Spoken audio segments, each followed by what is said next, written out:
Right now, as you listen to these words, something impossible is happening over the city of London. It began 102 minutes ago. At this very moment, a shimmering distortion, a haze that looks like heat rising from asphalt on a summer day, hangs in the air over a perfect 2-kilometre circle centred on the London Eye. But this is no weather phenomenon. The air is cold, carrying the damp chill of the Thames. For those on the ground in the first few moments, it began not with a sight, but with a feeling, a profound sense of vestibular confusion, a vertigo that seemed to pull them in all directions at once. Then, a strange silence fell, as if the very air had thickened, dampening the city's roar to a dull, distant hum. There was no sound, no explosion, no warning. There is only a silent, creeping violation of reality. Within this circle, the fundamental laws of physics, the very rules that govern our existence, are being systematically dismantled. Cars, double-decker buses and black cabs are not exploding. They're simply lifting. They're rising from the streets with the gentle, dreamlike slowness of a child's balloon. They are not flying. They are not being propelled. Their mass, the very property that binds them to the earth, is being negated. On the south bank, the River Thames has begun to flow backward, its waters climbing the concrete embankments in a placid, silent tide that defies gravity itself. Nothing is behaving as it should. The world inside this shimmering bubble has come untethered from the universe we know. This isn't an attack of energy or matter. It appears to be an attack on the rules themselves. Before we begin, don't forget to like, subscribe, and hit the new hype button, but only if you genuinely enjoy calm science to relax with or fall asleep to. Let us know in the comments where you are and what time it is as you are listening. Let's begin this fictional worst-case scenario. Chapter 1. The initial government response was chaotic and predicated on a world that no longer existed. The London Fire Brigade, responding to thousands of automated alarms, found their engines stalling a dozen meters from the shimmering perimeter, their electronics dead. Officers who tried to proceed on foot described a bizarre, invisible pressure pushing against them, a feeling they later likened to walking into a wall of solid water. The first drone sent in by the Metropolitan Police's counter, Terror Unit, flew perfectly until it breached the boundary. Its video feed did not cut out.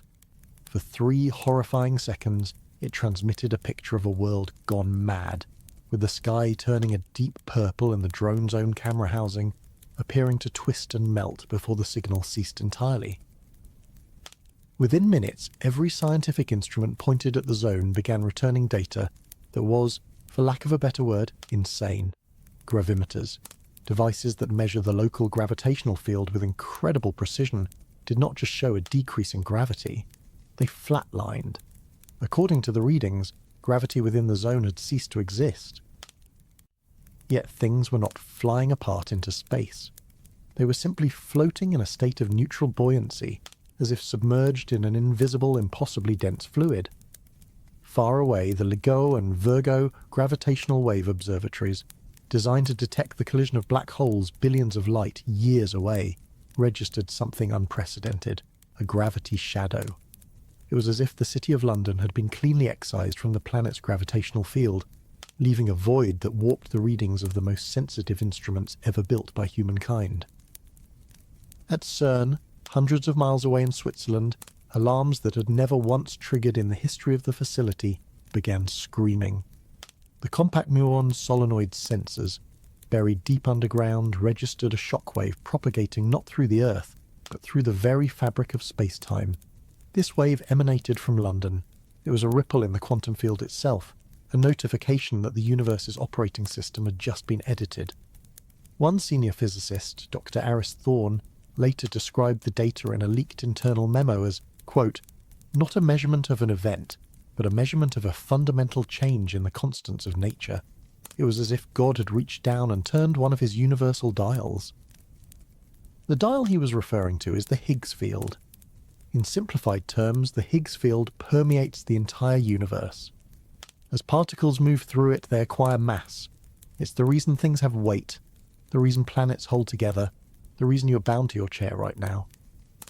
What the data from CERN suggested was that inside the London zone, the Higgs field had been somehow dampened or nullified. This is a scientific impossibility, an act that would require more energy than exists in our entire solar system. To nullify the Higgs would be like trying to empty the ocean with a teaspoon. Yet the evidence was undeniable. The cars were floating and the Thames was flowing uphill because, in a localized area, the universe had forgotten how to give them mass. This violation of gravity was only the beginning. The truly terrifying phase began 51 minutes ago, when the physical constants governing electromagnetism started to flicker. The fine structure constant, a dimensionless number around 1/137 that dictates the strength of interaction between light and matter, began to fluctuate inside the zone. To the observer on the ground, the effect was subtle at first, then catastrophic. The very concept of colour began to break down. The iconic red of the city buses shifted, becoming a deeper, sickening violet before fading to an indescribable hue that the human eye was not evolved to see. Streetlights didn't just go out, the light they emitted was squeezed into higher and higher frequencies, moving from yellow to blue to ultraviolet, and then beyond the visible spectrum entirely, leaving behind an eerie, invisible bath of hard radiation. All electronic devices within the zone failed simultaneously. This wasn't an electromagnetic pulse, an EMP that fries circuits. This was a far more fundamental assault. People holding their smartphones watched as the liquid crystal displays dissolved into a milky, inert fluid, the glass screens becoming warm and pliable in their hands. As the fine structure constant wavered, the bonds holding molecules together in complex microchips began to dissolve. Silicon wafers and copper pathways lost their integrity, not melting from heat but simply coming apart, their constituent atoms no longer governed by the rules that had allowed them to function. A report from the United Kingdom's Ministry of Defence, classified under the codename Event Chimera, describes the phenomenon with chilling clarity. Quote, "The targeted area is undergoing a cascade of physical law degradation. Phase 1 targeted the Higgs mechanism. Phase 2 is targeting the electromagnetic force. We're not observing an attack in the conventional sense. We're observing a localized and controlled reality failure." The report goes on to state that sending in any human observers or remote drones is impossible. Anything that crosses the shimmering boundary is immediately subjected to the new alien physics inside, its matter ceasing to conform to our universe's laws. The zone of altered physics is no longer expanding. It seems to have stabilized. But it has stabilized into a new, permanent state of being, a cancer on the fabric of our reality. And at its very centre, the final act of this impossible event is now taking place. The Shard, London's tallest skyscraper, a monument of glass and steel piercing the sky, has begun to deliquesce. It isn't melting from heat or crumbling from force. From its pinnacle downwards, the crystalline structure of its glass panels and the metallic lattice of its steel frame are losing their coherence. The electromagnetic forces that bind atom to atom are being written into a new unknowable configuration. The tower is dissolving into a floating, shimmering cloud of disconnected particles. But this cloud is not random. It is slowly beginning to coalesce, the trillions of particles arranging themselves not into dust, but into a vast, complex and slowly rotating fractal pattern. It is not an ending. It is a metamorphosis. It is the first monument of a new and utterly alien Earth. The monument that was once the Shard is not just a silent, glittering memorial. The vast, rotating fractal of disconnected particles is doing something. It is broadcasting. There is no radio signal, no electromagnetic radiation, no sound. The broadcast is of a type for which we have no name and no defense.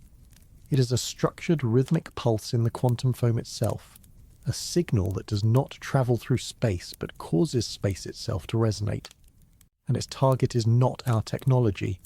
Its target is the 3 pounds of electric meat inside every human skull. The war for London was a war on physics. This new, silent war is for reality itself. This second phase began not as an event, but as a creeping global psychosis. In Munich, America, a city planner sitting in traffic suddenly saw the Alps on the horizon dissolve into a sea of churning purple tentacles. In a rice paddy in rural Japan, a farmer looked up to see a second black sun burning in the sky. In a quiet suburban home in Ohio, a mother looked at her child and for a fleeting, terrifying moment saw not a face she recognized, but a shifting latticework of crystalline light. These were not isolated incidents of madness. They were the beginning of a shared planetary hallucination. Millions of people, separated by thousands of miles, began to experience the same impossible visions, reporting identical details with a terrifying consistency. Neuroscientists at the Max Planck Institute in Leipzig were the first to understand the mechanism. Dr. Alara Vance, using next-generation magnetoencephalography, or MEG scanners, discovered that the brains of those affected were exhibiting a highly unusual, coherent pattern of neural firing. It was not the chaotic storm of a seizure, nor the random noise of a psychotic break. It was a structured, complex, and deeply rhythmic signal that was completely alien to human brain architecture. Her terrifying conclusion was that the signal emanating from London was acting as a broadcast antenna, using the principles of quantum entanglement to directly interface with the microtubules inside every human neuron. It was bypassing the senses entirely. This was not a psychological attack. It was a neurological one. It was a form of data injection, a direct feed of alien sensory information being piped into the human consciousness, overwriting the reality our own brains were trying to construct. Our very perception of the world was being hacked. While humanity's collective mind was under assault, its global technological infrastructure began to quietly collapse. The first signs were subtle, appearing only in the most sensitive scientific and financial sectors. Quantum computers, humanity's great hope for future computation, began failing worldwide. Their delicate qubits, which rely on a state of perfect quantum stability, were experiencing catastrophic decoherence rates. It was as if a universal noise was screaming at the subatomic level, making quantum calculation impossible. Then, the global positioning system began to drift, not by meters, but by kilometers.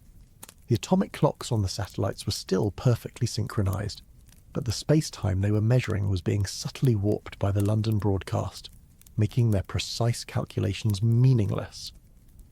The effect cascaded. High-frequency trading algorithms, which rely on microsecond timing, crashed the world's stock markets.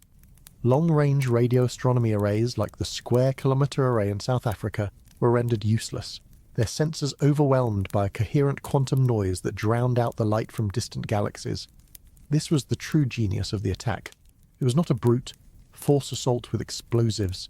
It was a surgical strike against the two pillars of our civilization, our shared stable reality, and the high precision technology that depends upon it. The aliens in 3I-ATLAS understood that to conquer a species like humanity, you don't need to level their cities. You just need to make them question what is real, while simultaneously blinding their most advanced eyes. This led to a frantic behind-the-scenes debate that split the world's intelligence and scientific communities. The first and most obvious interpretation, championed by the military, was that this was a weapon. The Pentagon's official position, outlined in a document code named Cognitive Hazard, was that humanity was being subjected to a planetary-scale psychological warfare operation, a psionic weapon designed to induce mass psychosis and technological paralysis, paving the way for a conventional physical invasion. It was an elegant and terrifying theory, and it might have been correct if not for the anomalies. Dr. Vance and her team at the Max Planck Institute discovered something that didn't fit the weapon hypothesis. The shared hallucinations were not random images of terror. Buried deep within the chaotic and nightmarish landscapes was a pattern. A highly complex repeating mathematical sequence based on the distribution of prime numbers in a multi-dimensional array. It was a signal of staggering complexity, far too organized for a simple terror weapon. This gave rise to a second, far more disturbing theory, one whispered in the halls of research institutions, but deemed too insane for public release. What if this is an attack? What if it is an attempt at communication? This theory posits that the entity or intelligence behind 3I-ATLAS is not a three-dimensional being like us. It may be a creature of higher dimensions, or a being of pure information. Its thoughts, its consciousness, are so vast and complex that their very existence is corrosive to our limited, three-dimensional reality. The physical unravelling of London was not an act of malice. It was the simple footprint of this being's attention touching our world. The neurological assault is not a weapon to drive us mad. It is the unfiltered, raw data stream of its consciousness, which our primitive brains can only interpret as nightmarish hallucination. We are not being attacked. We are simply being perceived by something that shatters whatever it looks at. The prime number sequence is the only part of its thought process simple enough for our mathematics to recognize. It is the alien equivalent of a baby's first words, and the very act of speaking them is unraveling our universe. And this leads to the final, terrifying question that no one can yet answer. What if it's not trying to break our minds, but trying to show us its own? Chapter 2. While the world's leading neuroscientists and physicists were locked in a desperate debate over the nature of the London anomaly, whether it was an attack on consciousness or a catastrophic attempt at communication, the true, undeniable phase of the invasion had already begun. The argument became tragically academic because 3I-ATLAS did not wait for us to understand its first move before making its second.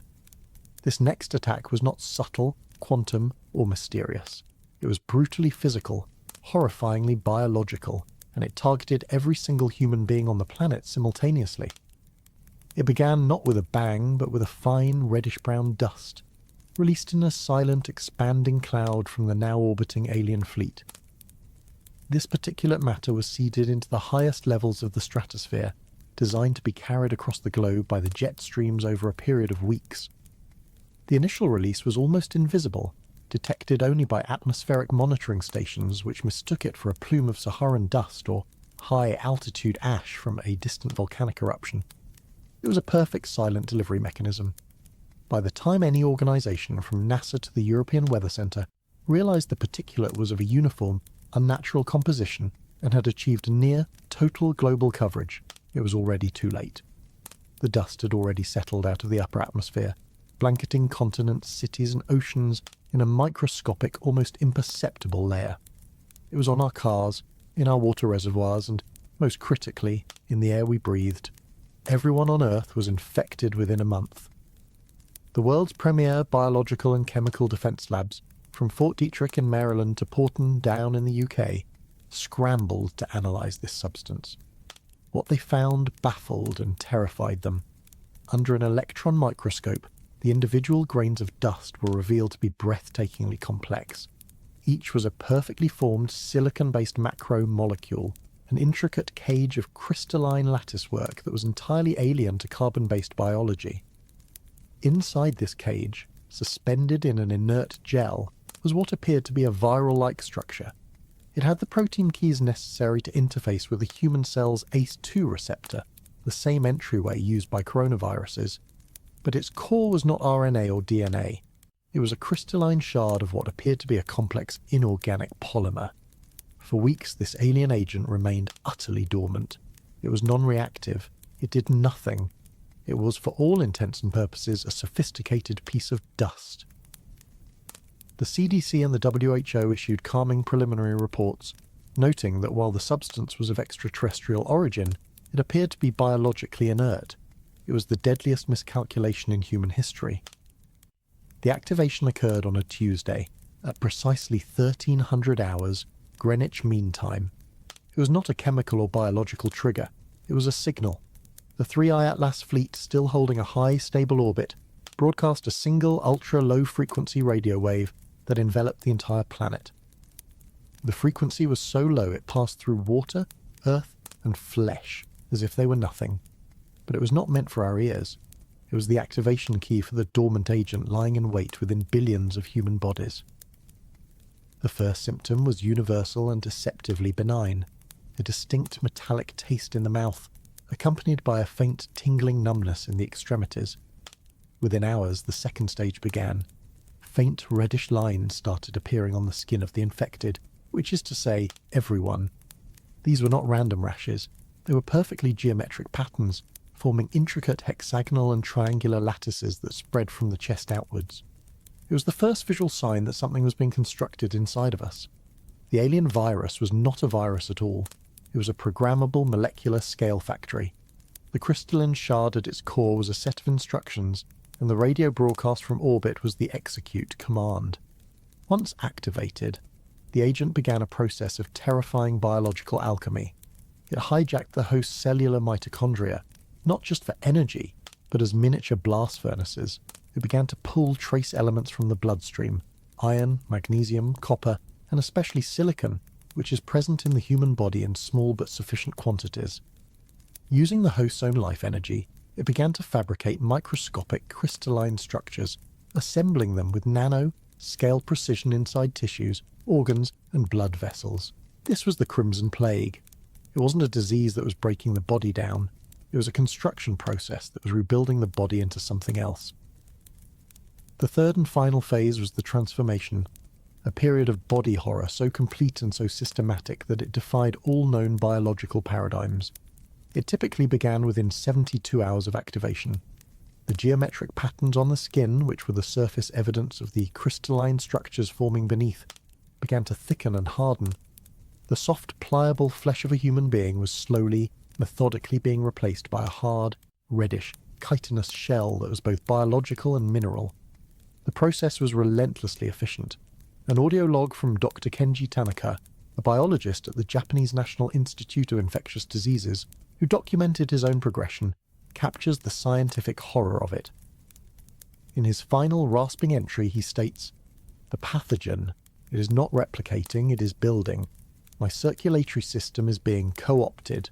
Blood analysis shows my hemoglobin is being systematically replaced by a silicon-copper compound.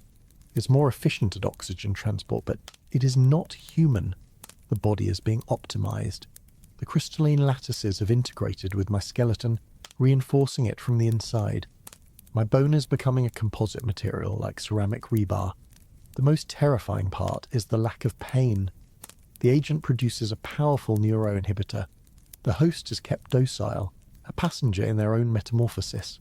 The brain is being deliberately preserved, kept online and fully conscious until the very end.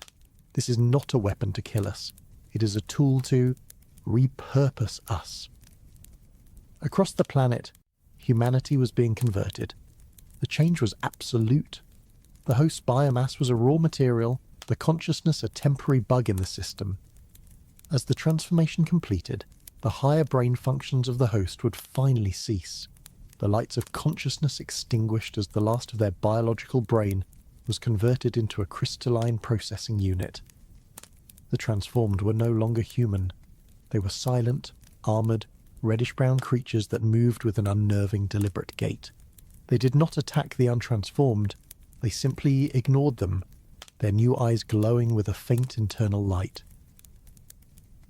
The true purpose, the final chilling revelation of the Crimson Plague, only became clear in the last few hours of the global transformation. The repurposed humans were not mindless monsters destined to die off. They began to move with a shared collective purpose, drawn by some unseen signal. They congregated in open spaces, parks, city squares, fields. There they would stop, stand, and begin the final step. Their hardened limbs would interlock with one another. Their chitinous bodies would secrete a metallic bonding agent. They were connecting to each other, hundreds, then thousands at a time, their individual forms becoming the building blocks of something vast and alive. The Crimson Plague was not designed to exterminate the human race. It was designed to turn the human race into the living, biological infrastructure for the next stage of the alien colonization. We were not the enemy to be defeated. We were the clay to be remoulded. The logic of the Crimson Plague was the logic of a factory, not a battlefield. It was a process of resource conversion, turning 7 billion human beings into the literal biological foundation for an alien world. The sheer horror of this process, the sight of loved ones being systematically unmade and rebuilt into components of a living alien lattice, overshadowed the most critical strategic question: why? A species capable of rewriting physics over London and engineering a programmable molecular plague could have certainly exterminated humanity with far simpler, more efficient methods. Kinetic bombardment, atmospheric incineration, a straightforward lethal virus, all would have been easier. The baroque, horrifying complexity of the Crimson Plague implied a motive far stranger than simple conquest. It was a specific key designed for a specific lock, and the most terrifying discovery was that for a small, statistically anomalous percentage of the human population, the key did not turn. These were the survivors. They were not clustered in any single geographic location. They were a random distribution, a handful of people in a remote village, a few dozen in a sprawling metropolis, a lone oil rig worker in the middle of the ocean. They had breathed the same red dust. They had been bathed in the same global activation frequency, Yet their bodies did not change. They were immune, and in their immunity lay the terrible, clarifying answer to the question of why. As they wandered through a silent world of their transformed, interlocking brethren, they became the focus of the last vestiges of human science.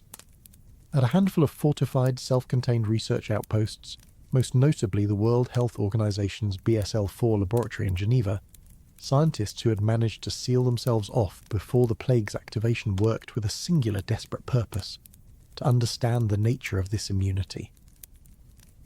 The initial hypotheses were predictable. Perhaps it was a pre-existing condition, an environmental factor, or a quirk of the immune system. All were proven wrong. Blood samples taken from the immune and analysed under the most powerful microscopes showed the alien agent was present in their cells. It successfully entered the cytoplasm just as it had with everyone else. But there, the process simply stopped.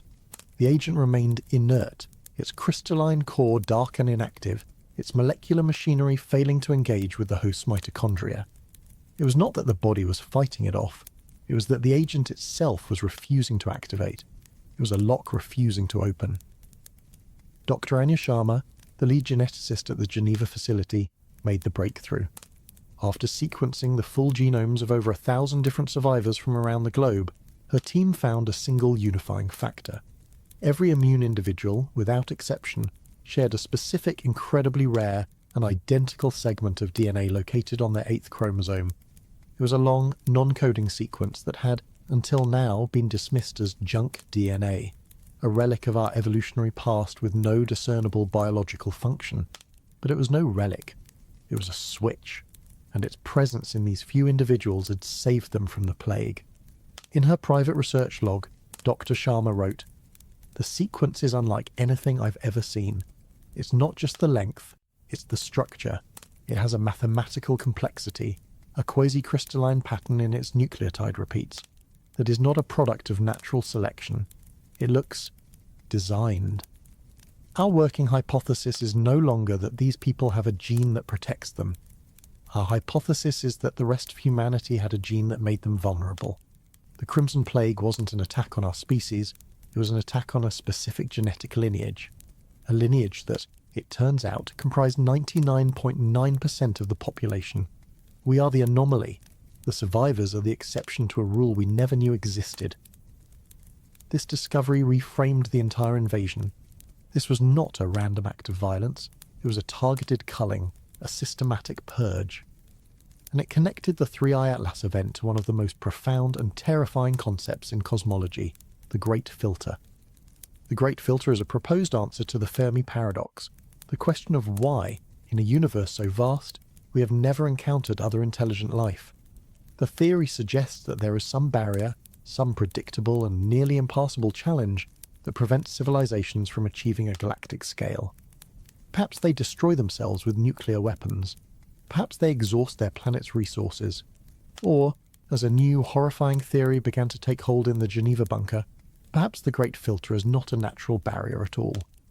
Perhaps it is an action, a recurring galactic-scale harvest, carried out by a predator civilization to eliminate any potential competition before it can become a threat. The Crimean Plague was the tool of that harvest, a biological key tailored to the dominant genetic signature of life on this planet. The aliens of 3I-ATLAS were not colonists in the traditional sense.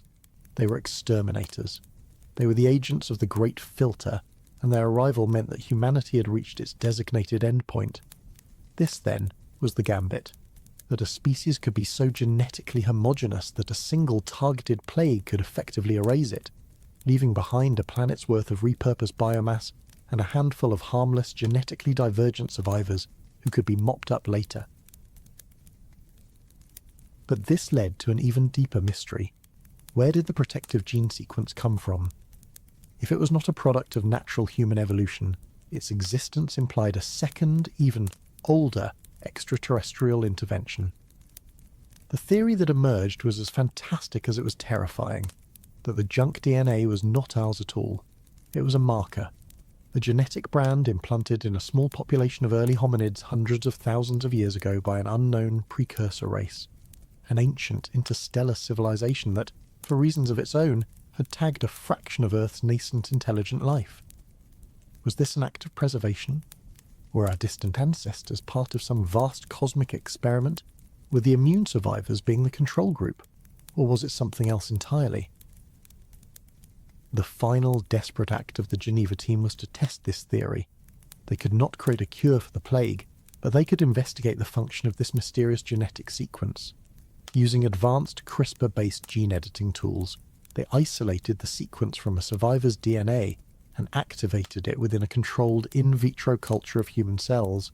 They were looking for any kind of protein expression, any biological function they could identify. What they got was something else. The moment the sequence was fully activated, the petri dish of human cells emitted a single, powerful and highly complex radio signal. It was a tight beam burst, lasting for only 72 seconds, containing a staggering amount of encoded data. It was a message. As the terrified technicians triangulated the signal's properties, they ran its core frequency and modulation against every astronomical database on Earth. They found a match. A perfect, undeniable match to a signal that had haunted radio astronomers for nearly 50 years. The frequency, the signal strength, the Doppler shift. It was identical to the unexplained WOW signal, a powerful, anomalous radio transmission detected by the Big Ear radio telescope in 1977, which was thought to have come from the direction of the constellation Sagittarius. The revelation was absolute. The WOW signal was not a message sent to Earth from a distant star. It was a message sent from Earth. It was a homing beacon, a tripwire, buried in the human genome for millennia, designed to activate and broadcast a signal if its host cells were ever targeted by a specific type of advanced genetic technology. A technology like the Crimson Plague. The precursors had not just marked our ancestors, they had bugged them. The survivors were not saved because they were special. They were saved because they were the alarm system, and the Crimson Plague wasn't the true attack. It was just the event that finally, after 500,000 years of silence, rang the galactic dinner bell for something much, much older. Chapter 3. The horrifying revelation that humanity was not just a species, but a genetically tagged alarm system echoed only in the most secret and fortified bunkers on Earth. The chilling implication of the WOW signal, that our survival was merely a trigger for a much older conflict, was a mystery buried under the immediate overwhelming threat of the Crimson Plague. But to truly understand the nature of the enemy who had sprung this ancient trap, to comprehend the cold, strategic calculus that viewed our entire species as a resource, we must rewind the clock. We must go back to the hours immediately following the impossible shattering of 3I-ATLAS, when the world was still reeling from the revelation that the comet was a fleet. We must turn our eyes from the impending biological nightmare on Earth to the direct, brutal, physical massacre that was already underway on Mars. Before the plague, before the psionic assault, Mars was humanity's foothold in the cosmos. It was a symbol of our future, a testament to our ambition. A population of just over 3,000 scientists, engineers and pioneers lived in a handful of fledgling colonies. The largest, Ares Prime, was a cluster of semi-subterranean, pressurized habitats nestled in the vast plains of Amazonis Planitia. Smaller outposts like Olympus Village clung to the slopes of the great volcano, and deep drilling operations searched for water ice and rare minerals in the northern polar regions. They were the most isolated and vulnerable people in human history, connected to their home world only by a thin stream of radio waves. It was these 3,000 souls who had the front row seat to the opening act of the invasion. They watched through their observatory telescopes as 3I-ATLAS broke apart not into chunks of ice and rock, but into a swarm of geometrically perfect hostile craft. For them, the debate on Earth was a distant absurdity. They knew exactly what this was. The attack on Mars was not one of exotic energy beams or reality-bending physics. The alien fleet reserved those tactics for the far greater threat of Earth. For the fragile colonies on Mars, they chose a method of terrifying simplicity and overwhelming force. They used kinetics. From their positions in high Martian orbit, the attacking ships released a series of dense, teardrop-shaped projectiles. These were not missiles with complex guidance systems. They were, in essence, giant metal spears. They were modern-day rods from God. The principle is one of the most basic and brutal in physics. Kinetic energy equals 1/2 the mass times the velocity squared. The alien projectiles, likely composed of an ultra-dense material like tungsten or a manufactured exotic element, had immense mass. Dropped from orbit, they were accelerated by Mars's gravitational pull, screaming through the planet's thin atmosphere at hypersonic speeds, reaching a terminal velocity of over 5 kilometers per second. The last panicked transmission from Commander Eva Rostova of Ares Prime captures the sheer, hopeless physics of the situation. Her voice, strained with a mixture of awe and terror, was broadcast across the solar system. This is Prime Station to any listening.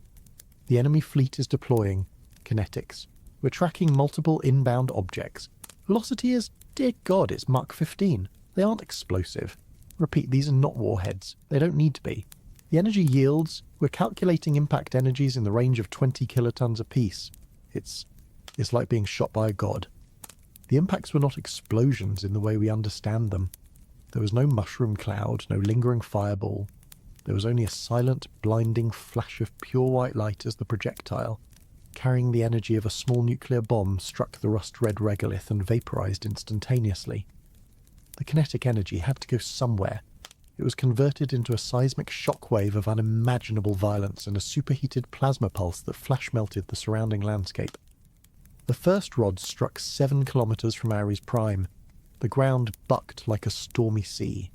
Commander Rostova's final, clipped words were, "Seismic wave inbound. The habitat is compromised. We're losing press." Then silence. The attack was a pattern of systematic, methodical sterilization. One by one, the kinetic rods rained down, striking not just the habitats themselves, but the critical infrastructure that supported them. The solar arrays were shattered into glittering dust. The water ice mining operations at the pole were obliterated, the impacts turning thousands of tons of ancient ice into a flash pan of atmospheric vapor. The fledgling atmospheric processes, humanity's first small step towards terraforming, were smashed back into their constituent atoms. The shock waves did what the direct impacts did not, racing through the planet's thin crust, causing catastrophic cave-ins in the underground sections of the colonies, rupturing the pressurized tunnels and domes miles away from the impact sites. Within the space of an hour, every single human outpost on Mars was annihilated. The most profound and lasting effect of the bombardment, however, was on the Martian landscape itself. The immense energy of the impacts, far greater than any volcanic eruption the planet had ever seen, melted the iron oxide-rich regolith. As the superheated ground rapidly cooled in the thin Martian air, it did not return to red sand and rock. It solidified into vast circular plains of smooth black, obsidian-like glass. From orbit, the attack looked like a disease spreading across the red planet, a series of dark, spreading lesions that consumed the familiar rust-coloured desert. They were turning Mars into a glass desert, systematically erasing the very geological signature of the world that was, and paving it over into something new, something alien. It was an act of planetary resurfacing, of wiping the slate clean with terrifying industrial efficiency. From the panicked perspective of NORAD and the newly formed United Space Force on Earth, this horrifying spectacle was a clear strategic message. First was the elimination of a potential fallback position. With Mars gone, humanity was trapped on Earth, with no lifeboat and no place to run. Second, it was a profound act of psychological warfare, a demonstration of power so overwhelming that it was designed to break humanity's will to fight before the war for Earth even began. Finally, by sterilizing the planet of all terrestrial life and technology, the aliens were securing a forward operating base, a pristine staging ground for their primary assault on Earth. But it was the very last piece of data from Mars, a fragmented low-bandwidth signal from an automated deep-crust seismic sensor near the polar caps, that hinted at a purpose far stranger than anyone on Earth could have imagined. The automated sensor had survived the initial bombardment, buried kilometers beneath the surface. Its final report, transmitted hours after all human life on Mars had been extinguished, showed that the kinetic strikes had ceased. But the seismic activity had not. The alien ships had landed on the newly formed plains of black glass, and they had begun to drill. The seismic readings were not of impacts, but of massive rhythmic boring penetrating deep into the Martian crust at multiple coordinated locations. The final automated data packet was appended with a single chilling analysis tag generated by the sensor's own AI. Activity is consistent not with construction but with large-scale targeted excavation. They were not just clearing the surface to build a base. They were digging. They were looking for something. Something that they evidently knew was already there, buried deep beneath the sands of Mars. The final fragmented data packet from the last automated seismic sensor on Mars painted a picture that was, in its own way, as terrifying as the biological nightmare unfolding on Earth. The aliens were not just sterilizing the planet, they were excavating it. The rhythmic, powerful seismic readings were consistent with a massive, targeted drilling operation, a determined effort to reach something buried deep within the planet's crust. As analysts at a panicked jet propulsion laboratory and European Space Agency cross-referenced the drilling locations with their high-resolution geological maps, a chilling pattern emerged. The excavation was not random, nor was it targeting mineral deposits. All drilling was converging on a single infamous region, Cydonia Mensae. To the public, Cydonia was known for one thing, the so-called face on Mars, a geological formation that, under a specific combination of light and shadow in a low-resolution 1976 photograph, resembled a humanoid face. While science had long since dismissed this as a simple case of pareidolia, a trick of the light, the conspiracy had lingered for decades. Now, it seemed the conspiracy was not wrong, merely incomplete. The rock formation itself was not the point, it was a marker, a gravestone, and the aliens of 3I-ATLAS, with a certainty that could only come from an ancient star chart, had come to dig up the grave. Right now, on Thursday, September 25th, 2025, at precisely 9:30 in the morning, Central European summertime, the planet Mars is undergoing a fundamental transformation. As someone in New York, America, might be finishing their morning coffee or starting their workday, the aliens of 3I-ATLAS are unearthing a secret that has slept for eons, and in the process they are unmaking the world we thought we knew. While this colossal excavation was underway, the fleet deployed the second phase of its Martian campaign. This was not a weapon of force, but of chemistry. A squadron of large, specialized ships descended from orbit, not landing, but taking up positions deep within the thin Martian atmosphere. They were vast automated atmospheric processors.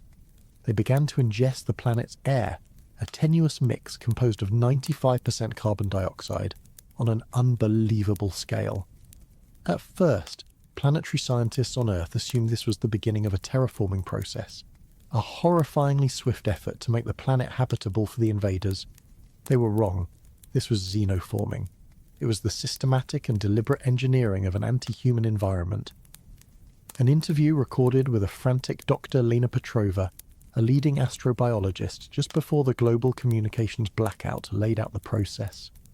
"They're not making it breathable," she explained, her voice tight with panic. "They're making it toxic on a level we can't even comprehend. Our probes see them using a form of hyper-efficient cold catalysis to break down the carbon dioxide. They are jettisoning the carbon as a fine black aerosol, which is already starting to darken the planet's surface, drastically changing its albedo and causing surface temperatures to rise. But the oxygen, they are not releasing the oxygen. They are bonding it with another element they brought with them, something our spectrometers are identifying as a fluorine-sulfur hybrid compound. They are manufacturing on a planetary scale a new atmosphere of sulfuryl fluoride. Sulfuryl fluoride is a real gas, used on Earth as a fumigant to exterminate termites. It is colourless, odourless, and incredibly lethal to oxygen-breathing life. But the gas the aliens were creating was far denser and more reactive. It was a thick, corrosive smog that began to settle over the Martian plains, clinging to the ground like a toxic fog. The effect was immediate and catastrophic. The newly formed black glass deserts began to etch and dissolve as the gas reacted with the silica. The polar ice caps, a mixture of water ice and frozen carbon dioxide, began to sublimate violently, not into breathable air, but into a chemical soup that would strip flesh from bone in seconds. Any surviving human technology, like the old Curiosity and Perseverance rovers, would have their metal bodies and sensitive instruments corroded into sludge in a matter of hours. The aliens were not just killing a planet, they were salting the Earth, poisoning the well, ensuring that no carbon-based life form from Earth could ever gain a foothold there again. They were changing the very locks on the door to Mars. It was against this backdrop of planetary chemical warfare that the great excavation at Cydonia reached its conclusion. After days of drilling, the ground bucked and split apart. A vast chasm opened, not from an impact, but as if a colossal elevator were rising from the planet's depths. From this chasm, an object of impossible scale and design was raised to the surface. It was not a city nor a buried spaceship. It was a single monolithic structure, dozens of kilometers in length, composed of a dark, crystalline material that seemed to absorb the very light around it. Its geometry was wrong, filled with non-Euclidean angles and shapes that seemed to twist the eye and the mind. It hummed with a deep, resonant energy that could be felt even by the seismic sensors on the far side of the planet. And it was clearly not made by the aliens of 3I-ATLAS. Their ships, as advanced as they were, looked like crude industrial tools next to this majestic, ancient artifact. Its design was more organic, more elegant, more advanced by an order of magnitude. The analysts at JPL, in their last coordinated report before the global network failed, came to a staggering conclusion. The 3I-ATLAS aliens had not come to Mars to build a base. They had come to retrieve their technology. Or, rather, the technology of their masters. This buried monolith was unmistakably a piece of precursor technology, the same impossibly ancient civilization that had seeded the human genome. Mars was not a dead world. It had been a vault, and the Atlas fleet was here to open it. The final act was swift. The alien ships surrounded the now surfaced monolith, attaching themselves to vast energy conduits that became visible along its surface. They began to pour their own power into the ancient machine, a process akin to jump-starting a dead god. For a full hour, the structure absorbed the energy, its internal hum rising in pitch until it became a silent, planet-wide scream on every radio frequency. Then it activated. From the structure's apex, a brilliant, coherent beam of pure energy erupted, slicing through the new, toxic atmosphere and into space. But the beam was not aimed at Earth. To the profound confusion and terror of the few astronomers still able to watch, it was aimed outward, away from the sun, a tight beam transmission directed towards the empty darkness in the direction of the constellation Hercules. It was not a weapon, it was a signal, a beacon, an announcement. In the final moments, as the systems on Earth began to fail, the strategic analysts understood the horrifying totality of the Martian campaign. The kinetic bombardment was to eliminate the current occupants. The xenoforming was to ensure the planet remained sterile for any future carbon-based life. The excavation was to retrieve and activate the prize, and the prize was a communication device. A galactic all-clear to announce that the pesky, intermittent signal from the human alarm system had been dealt with, and the package was secure. The last coherent thought transmitted from the JPL analysts before the network went dark was a simple, terrifying sentence. They're not the invaders, they're just the cleanup crew. They came to Mars to awaken a dormant weapon, and now it's signaling that the planet is ready for its true owner. Chapter 4. The signal from the awakened precursor artifact on Mars is, at this moment, slicing through the void, an ancient message finally sent after 1,000,000 years of silence. But its destination is light years away. It's meaning a problem for a future that humanity may no longer have. Because at this exact moment, 9:36 a.m. on a Thursday morning in late September 2025, the fate of every single person on Earth, including those going about their day in places like New York, America, is being decided 1.5 million kilometers away. It is being decided in the cold, unforgiving vacuum of the Lagrange point 1, the gravitationally stable perch between the Earth and the Sun. This is where humanity has drawn its final, desperate line in the sand. Lagrange point 1, or L1, has always been a place of quiet observation. It is the home of our most critical solar observatories and deep space weather satellites, a place where the gravitational pull of the Sun and the Earth cancel each other out, allowing an object to remain perfectly positioned. Today it is not a place of science, it is a battlefield. In the weeks following the shattering of 3I-ATLAS, every spacefaring nation on Earth, in a final, unprecedented act of unity, moved its hidden military assets to this single strategic point. What humanity managed to assemble was the pinnacle of its martial technology, a fleet cobbled together from decades of black projects and secret orbital programs. This was not a fleet of elegant, crude starships. It was a cold, robotic, and brutalist collection of weapons platforms, commanded remotely from a bunker deep beneath Cheyenne Mountain in Colorado. At its core were the 12 Aegis-class destroyers, massive, unmanned scaffolds of armor and weaponry, driven by sophisticated combat AI. Surrounding them were the Thor-class platforms, essentially giant railguns designed to launch tungsten rods at unthinkable velocities. Further back, orbiting a repurposed International Space Station, were the Helios arrays, a series of colossal mirrors designed to focus gigawatts of laser energy across thousands of kilometers. And weaving between them all were swarms of thousands of small, agile drones, the wolves, designed to overwhelm an enemy with sheer numbers. This was everything humanity had. It was our shield, our sword, and our very last hope. From the command bunker, General Marcus Vance of the Unified United States Space Force watched the enemy approach on his tactical display.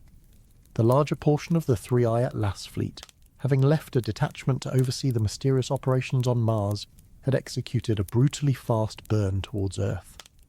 Their ships, now visible to the fleet's sensors, were a nightmarish contrast to humanity's functional grey hardware. They were crystalline, almost organic structures that seemed to glide through the vacuum with no visible propulsion, their multifaceted hulls shimmering with a faint internal light.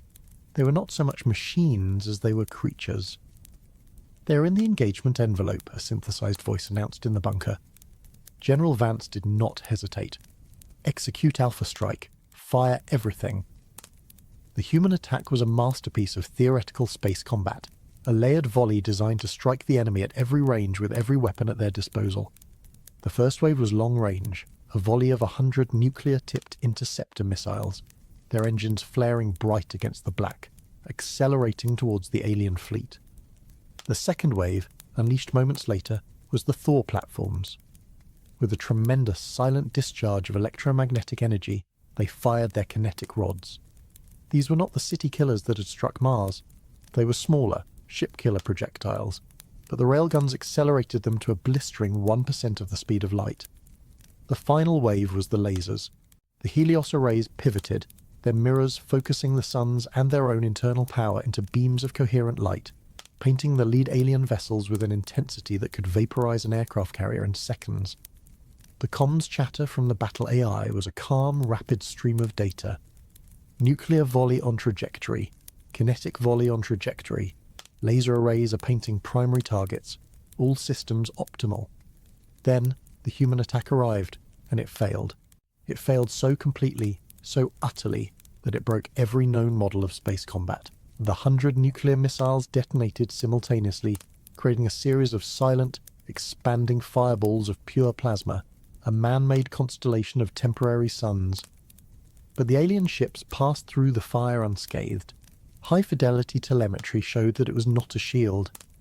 As the blast wave of radiation and energy washed over their hulls, the very fabric of space-time around the ship seemed to warp. The energy was shunted, bent around them in a perfect localized gravitational lens, leaving them untouched in a calm bubble of normal space. The kinetic rods, humanity's most powerful weapon, fared no better. The hypervelocity projectiles, which should have punched through any physical armor, were deflected. As they neared the alien ships, their trajectories were gently but irrevocably curved, as if they were passing a series of massive invisible planets. They flew wide, missing their targets by thousands of kilometers, to continue their journey into the void. Finally, the Helios array's powerful lasers, which had successfully locked onto the lead alien ship, seemed only to empower it. The crystalline hull of the vessel began to glow brighter, absorbing the gigawatts of energy, its internal light pulsing with a faster, more aggressive rhythm. We were not damaging them. We were feeding them. For a full 2 minutes, the alien fleet simply weathered the storm, absorbing or deflecting humanity's ultimate arsenal without any visible effort. Then they returned fire, and in that single contemptuous counterattack, the war was effectively lost. One of the larger crescent-shaped alien vessels opened a circular aperture in its prow. It was not a gun barrel. It was a hole in reality, a patch of perfect, absolute blackness. From this aperture, a filament of something that was not light and not matter unspooled across space. It was a thread of pure void, an impossibly thin line of absolute entropy that moved at near light speed. This filament struck the Aegis destroyer Valiant. There was no explosion, no flash of light, no debris. The Valiant, a 500,000-ton war machine of armour and electronics, simply ceased to be. One moment it was there, and the next, the section of space it occupied was utterly empty. The filament had not destroyed it. It had erased it, unmaking its every atom, violating the conservation of mass and energy itself. Another filament lanced out, and another Aegis destroyer, the Triumph, vanished from existence. In the Cheyenne Mountain bunker, a stunned silence fell over the room of operators. Only the calm, synthesized voice of the battle AI broke the quiet as it analyzed the telemetry from the destroyer's final milliseconds. Analysis of the void filament's impact is complete. The weapon does not transmit kinetic, thermal, or electromagnetic energy. The target vessel experienced a localized, instantaneous, and total cascade failure of all quantum-level physical laws. All matter within the target area was immediately converted to maximum entropy. General, the enemy is not firing a weapon. They're firing a localized, weaponized law of physics. Specifically, they appear to be weaponizing the second law of thermodynamics. The AI paused, then delivered its final chilling conclusion. Recommended course of action. There is no recommended course of action. There is no defense against this. We are facing an enemy that can turn the universe itself into a weapon. The final, synthesized report from the battle AI echoed in the profound silence of the Cheyenne Mountain command bunker. We are facing an enemy that can turn the universe itself into a weapon. For the men and women watching the tactical display, this was not hyperbole. It was a statement of fact. They had witnessed their most powerful weapons, the culmination of a century of technological advancement, rendered utterly impotent. They had watched their destroyers, vessels that represented the pinnacle of human engineering, be not destroyed but deleted from reality. The war for space was not lost in a heroic, pitched battle. It was lost in a 10-minute lesson in humility, a brutal demonstration of the chasm between a species that has mastered force and a species that has mastered reality itself. At 9:37 in the morning, on a Thursday in America, the sky is still blue. People are still driving to work in New York. The illusion of normalcy holds, but that illusion is a lie, a temporary mirage sustained only by the speed of light. Because 1.5 million kilometers away, the sky has already fallen. The battle is over, and the enemy is coming. General Vance, faced with the certainty of total annihilation, made the only decision he could. He issued a single command to the surviving fleet AI, Winter Contingency. It was not an order to fight. It was an order to flee. The remaining Aegis platforms and Thor arrays, those that had not yet been erased, executed a desperate full-power burn, not towards the enemy, but away from Earth, towards the dark side of the moon. Their mission was no longer to defend, but to become time capsules, to hide in the lunar shadows and preserve a record of humanity's final moments. The swarms of wolf drones scattered, becoming a cloud of inert debris, hoping to be mistaken for micrometeoroids. Humanity's presence as a power in its own solar system was extinguished. The 3I-ATLAS fleet did not give chase. It treated the fleeing remnants of humanity's navy with the same contemptuous indifference it had shown their attack. As a factor too insignificant to warrant attention, the fleet executed a hard, fast burn, closing the distance to Earth in a matter of hours. Their arrival was not the slow, menacing descent so often imagined in fiction. It was a brutal, high-speed orbital insertion that filled the sky. From the ground, for the first time, humanity could see its enemy with the naked eye. They were not points of light. As they entered low Earth orbit, they resolved into vast, dark, geometric shapes that blotted out the stars, their silent passage across the heavens observed by billions of terrified people. What remained of Earth's conventional military power responded with a final, defiant roar. From silos across North America, Russia, and China, Hundreds of intercontinental ballistic missiles, their warheads retargeted for suborbital intercepts, clawed their way into the sky.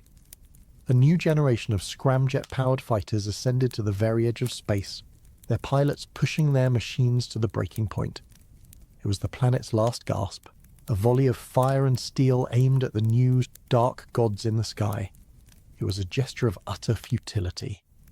The same space-time warping defenses that had worked so flawlessly at L1 were even more effective within Earth's gravity well.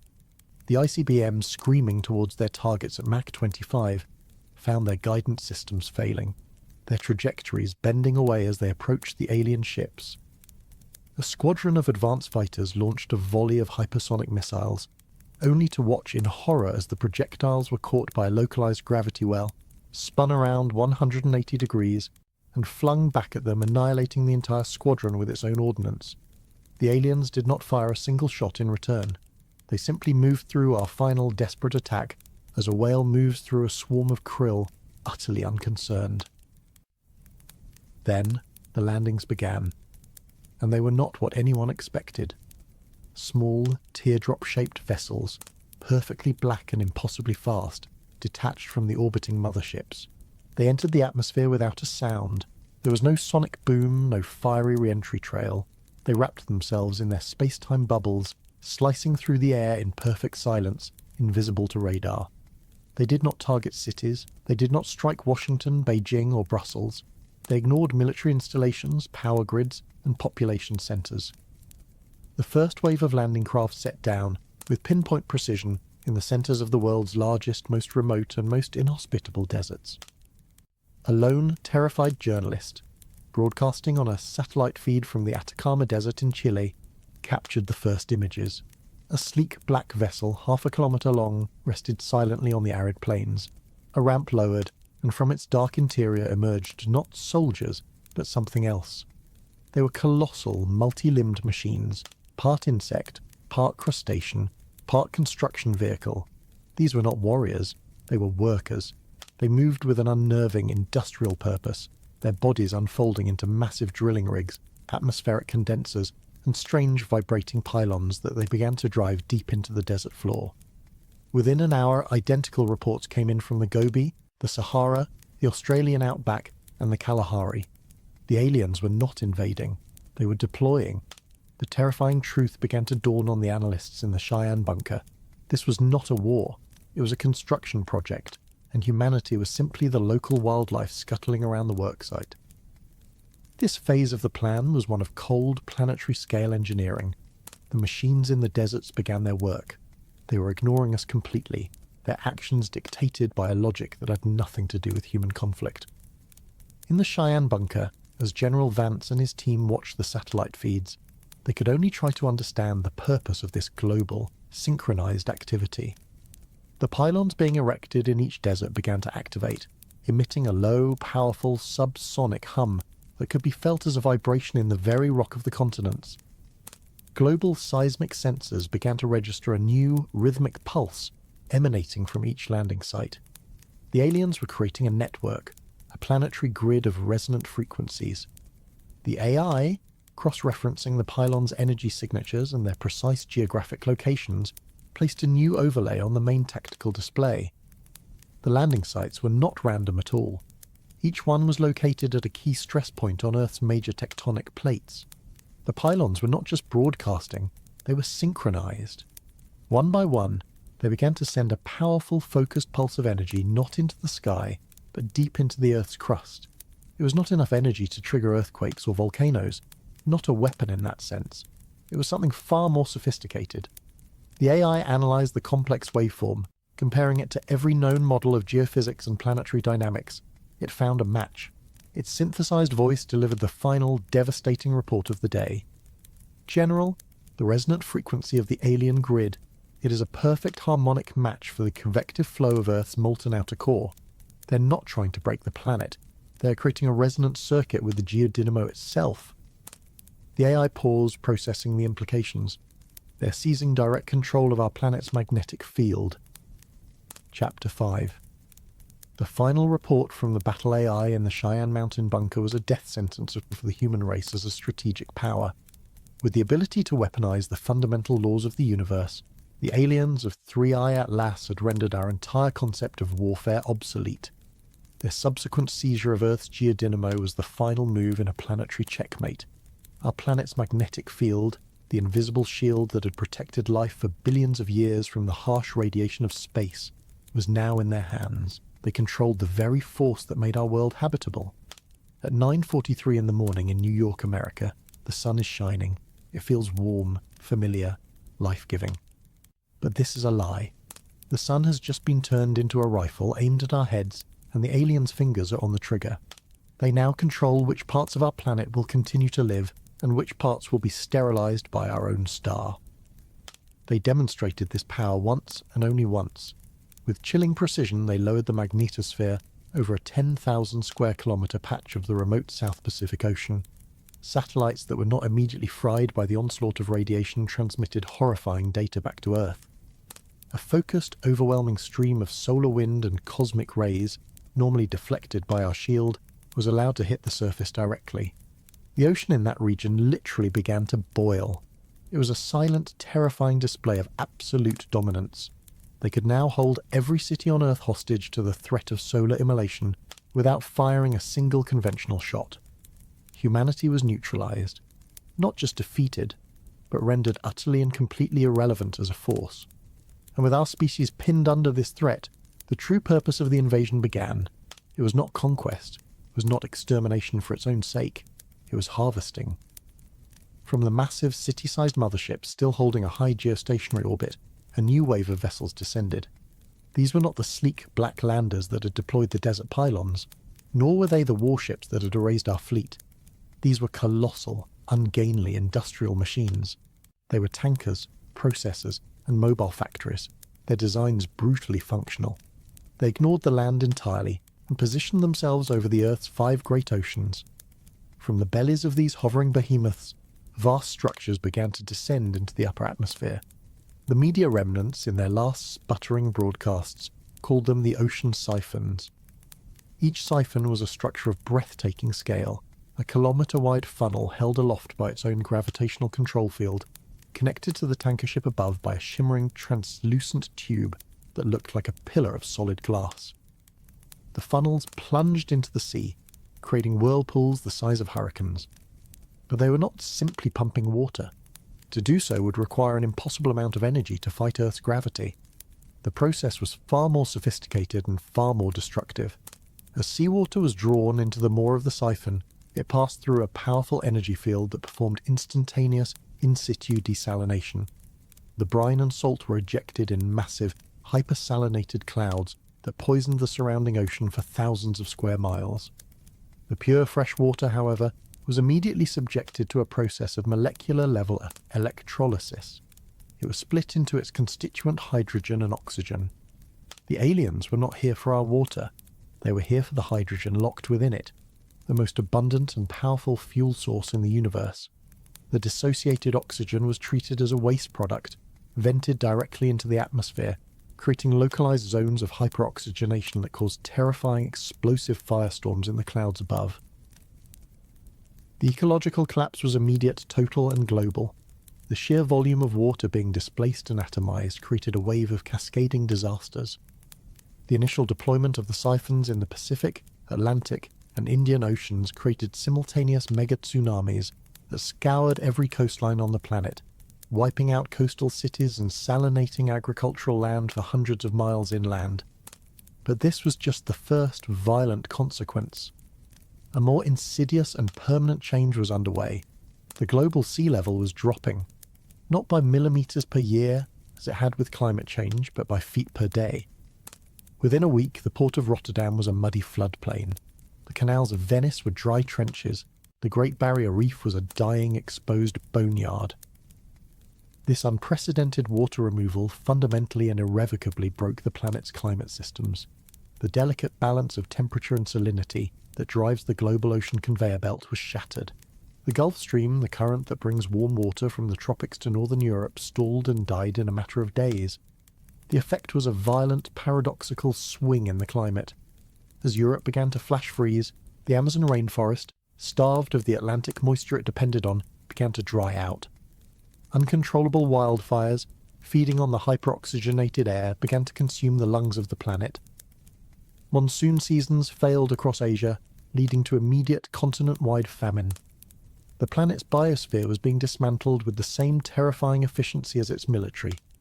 The foundation of all life on Earth, the marine ecosystem, was the first to be erased. The siphons were indiscriminate, atomizing everything from the great blue whales to the microscopic plankton that produce half the world's oxygen. The base of the planetary food web was not just broken, it was annihilated. In a final desperate broadcast from a deep-sea research vessel, the famed marine biologist Dr. Aris Thorne, the twin brother of the CERN physicist who had first identified the London anomaly, gave humanity its eulogy. "You have to understand," he said, his voice hollow over a crackling radio, "the horror is in the impersonality. They're not boiling the oceans to be cruel. They're not killing the whales out of malice. It is, industrial. It is the action of a farmer clearing a field of its native weeds and insects to plant a crop. We are not their enemy. We're an environmental externality to be cleared away for the sake of a more efficient harvest." It was this impersonality that was the true terror. The aliens were not evil. They were busy.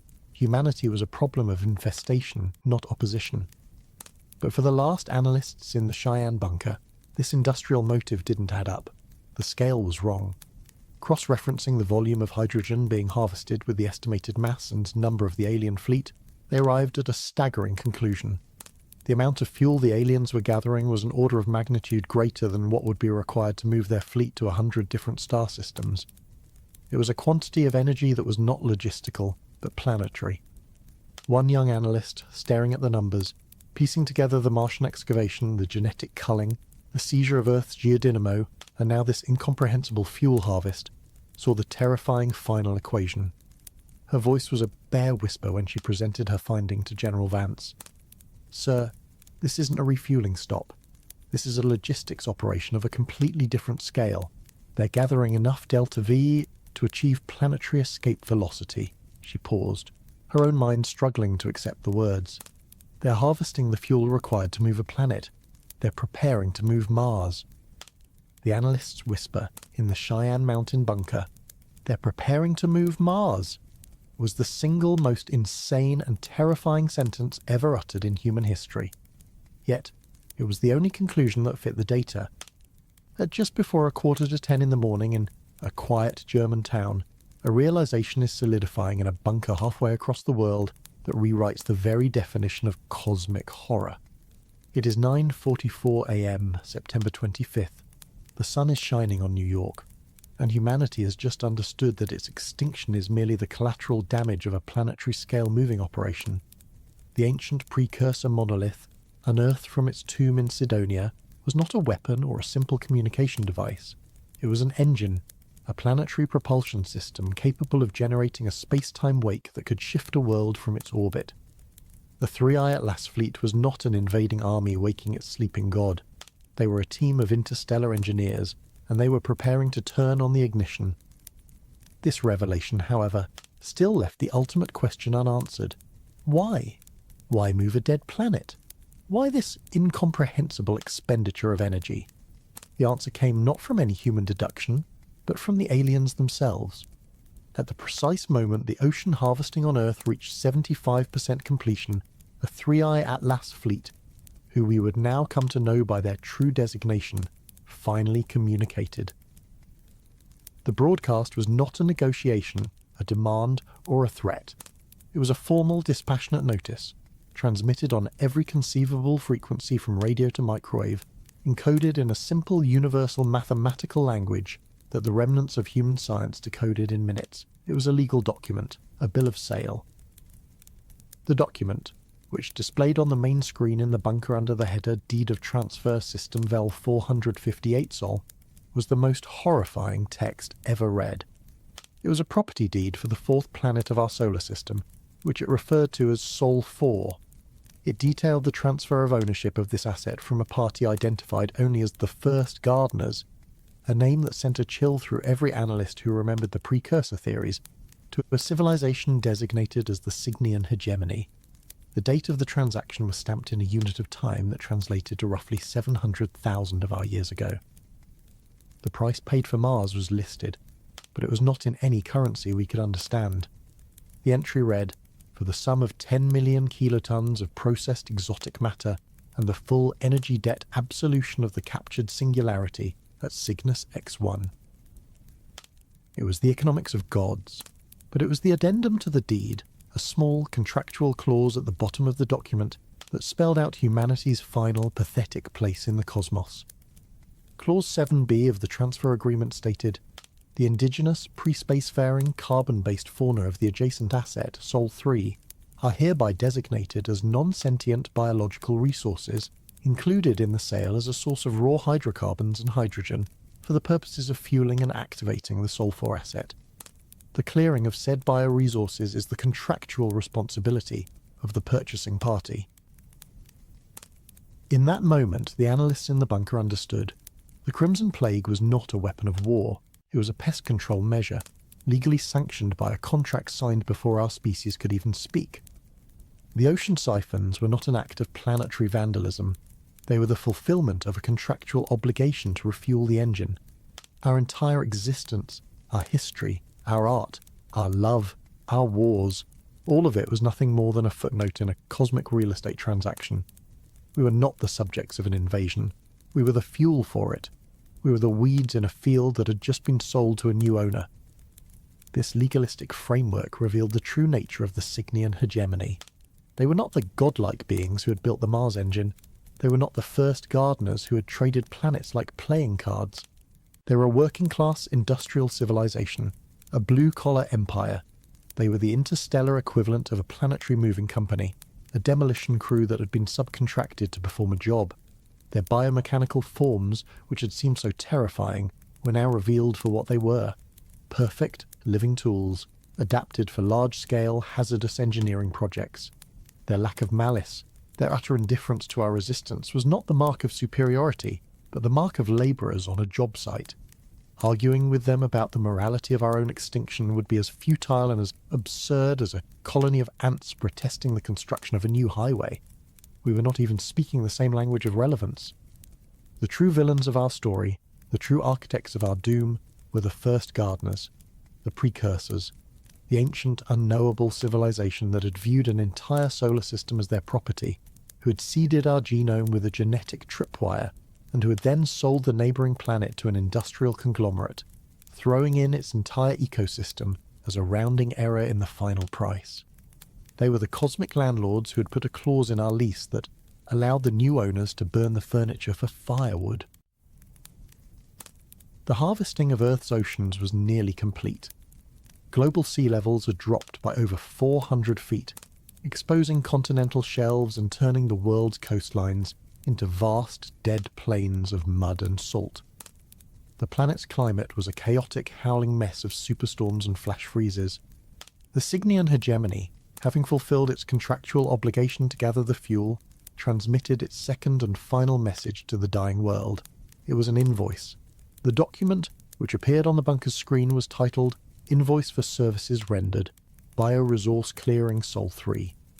It listed, in cold numerical detail, the energy expenditure of deploying the Crimson Plague and the ocean siphons, and billed the now non-existent entity of human civilization for the work. It was a final, bureaucratic, and utterly insane insult, the cosmic equivalent of a murderer charging his victim for the price of the bullet. A junior analyst, staring in disbelief at the invoice, cross-referenced the total energy cost with the data still streaming in from the Mars engine. He saw the final piece of the puzzle, a truth even more expansive and horrifying than the moving of a single planet. He turned to General Vance, his face pale. "Sir, the bill of sale, I've reread the fine print. They didn't just buy Mars. The deed grants them salvage rights to all undeveloped assets in the system. The asteroid belt, the gas giant's moons, Jupiter's hydrogen. They're not just moving a planet." He pointed a trembling finger at the screen.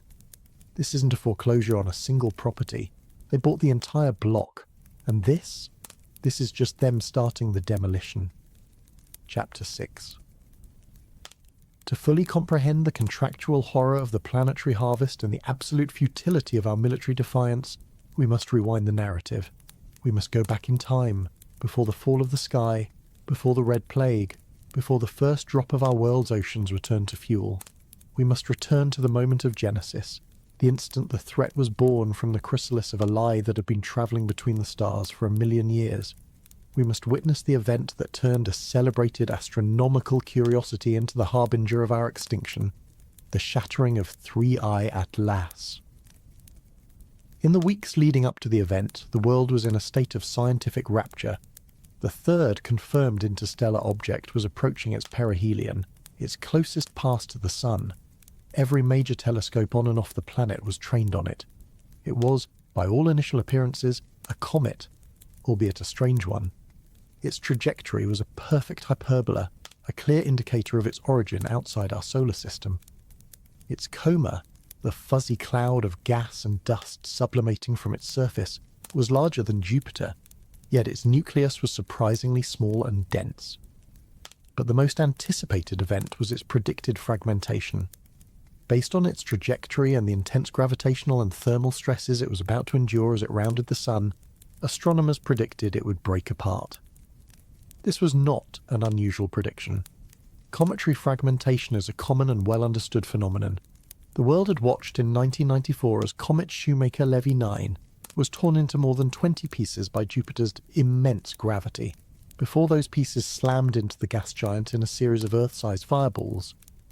More recently, in 2020, Comet C2019Y4, ATLAS, for which our interstellar visitor was partly named, had fizzled out spectacularly, crumbling into a cloud of dust and ice on its journey sunward. This is what science expected from 3I-ATLAS. Dr. Miles Ingram, the head of the Vera C. Rubin Observatory in Chile, had become the public face of the event. In a global live-streamed press conference just hours before the predicted fragmentation, he explained what the world was about to see. "What we expect," he said, his voice filled with the calm excitement of a scientist on the verge of a great discovery, "is a messy, chaotic, but beautiful disintegration. The tidal forces from the Sun will stretch the comet's nucleus like a piece of taffy. Solar radiation will cause the volatile ices on its surface to erupt in jets of gas, further weakening its structural integrity. We'll likely see the nucleus break into a few large chunks, which will then crumble into smaller and smaller pieces, forming a string of pearls, a trail of debris that will continue along the comet's orbital path. It's a spectacular natural process that gives us a rare chance to peek inside a visitor from another star system." Humanity held its breath. Millions tuned into live feeds from telescopes, expecting to see a beautiful, chaotic act of cosmic nature. What they saw instead was a quiet, clean, and utterly impossible act of intelligent design. At the precise moment predicted by the orbital models, 3I-ATLAS did not begin to crumble, did not stretch or fizzle. For a single silent second, its coma of gas and dust was pulled inward, as if the comet took a sharp breath. Then it detonated. It was not a fiery chemical explosion. It was a single brilliant flash of cold blue-white light, so intense that for a moment it was visible as a new star in the daylight sky on Earth. The flash was instantaneous and perfectly spherical. When it subsided, the single nucleus of 3I-ATLAS was gone. In its place was not a messy, chaotic string of pearls. In its place was a fleet. Computer systems at every observatory on the planet began to count the fragments, and the numbers they returned were the first note in a symphony of horror. The fragments were not of varying sizes. They were perfectly, mathematically identical. They were not jagged chunks of rock and ice. They were sleek, geometric shapes like sharpened arrowheads of a dark, crystalline material, and the number was not random. There were not dozens or hundreds. There were exactly 1,331, 11 cubed.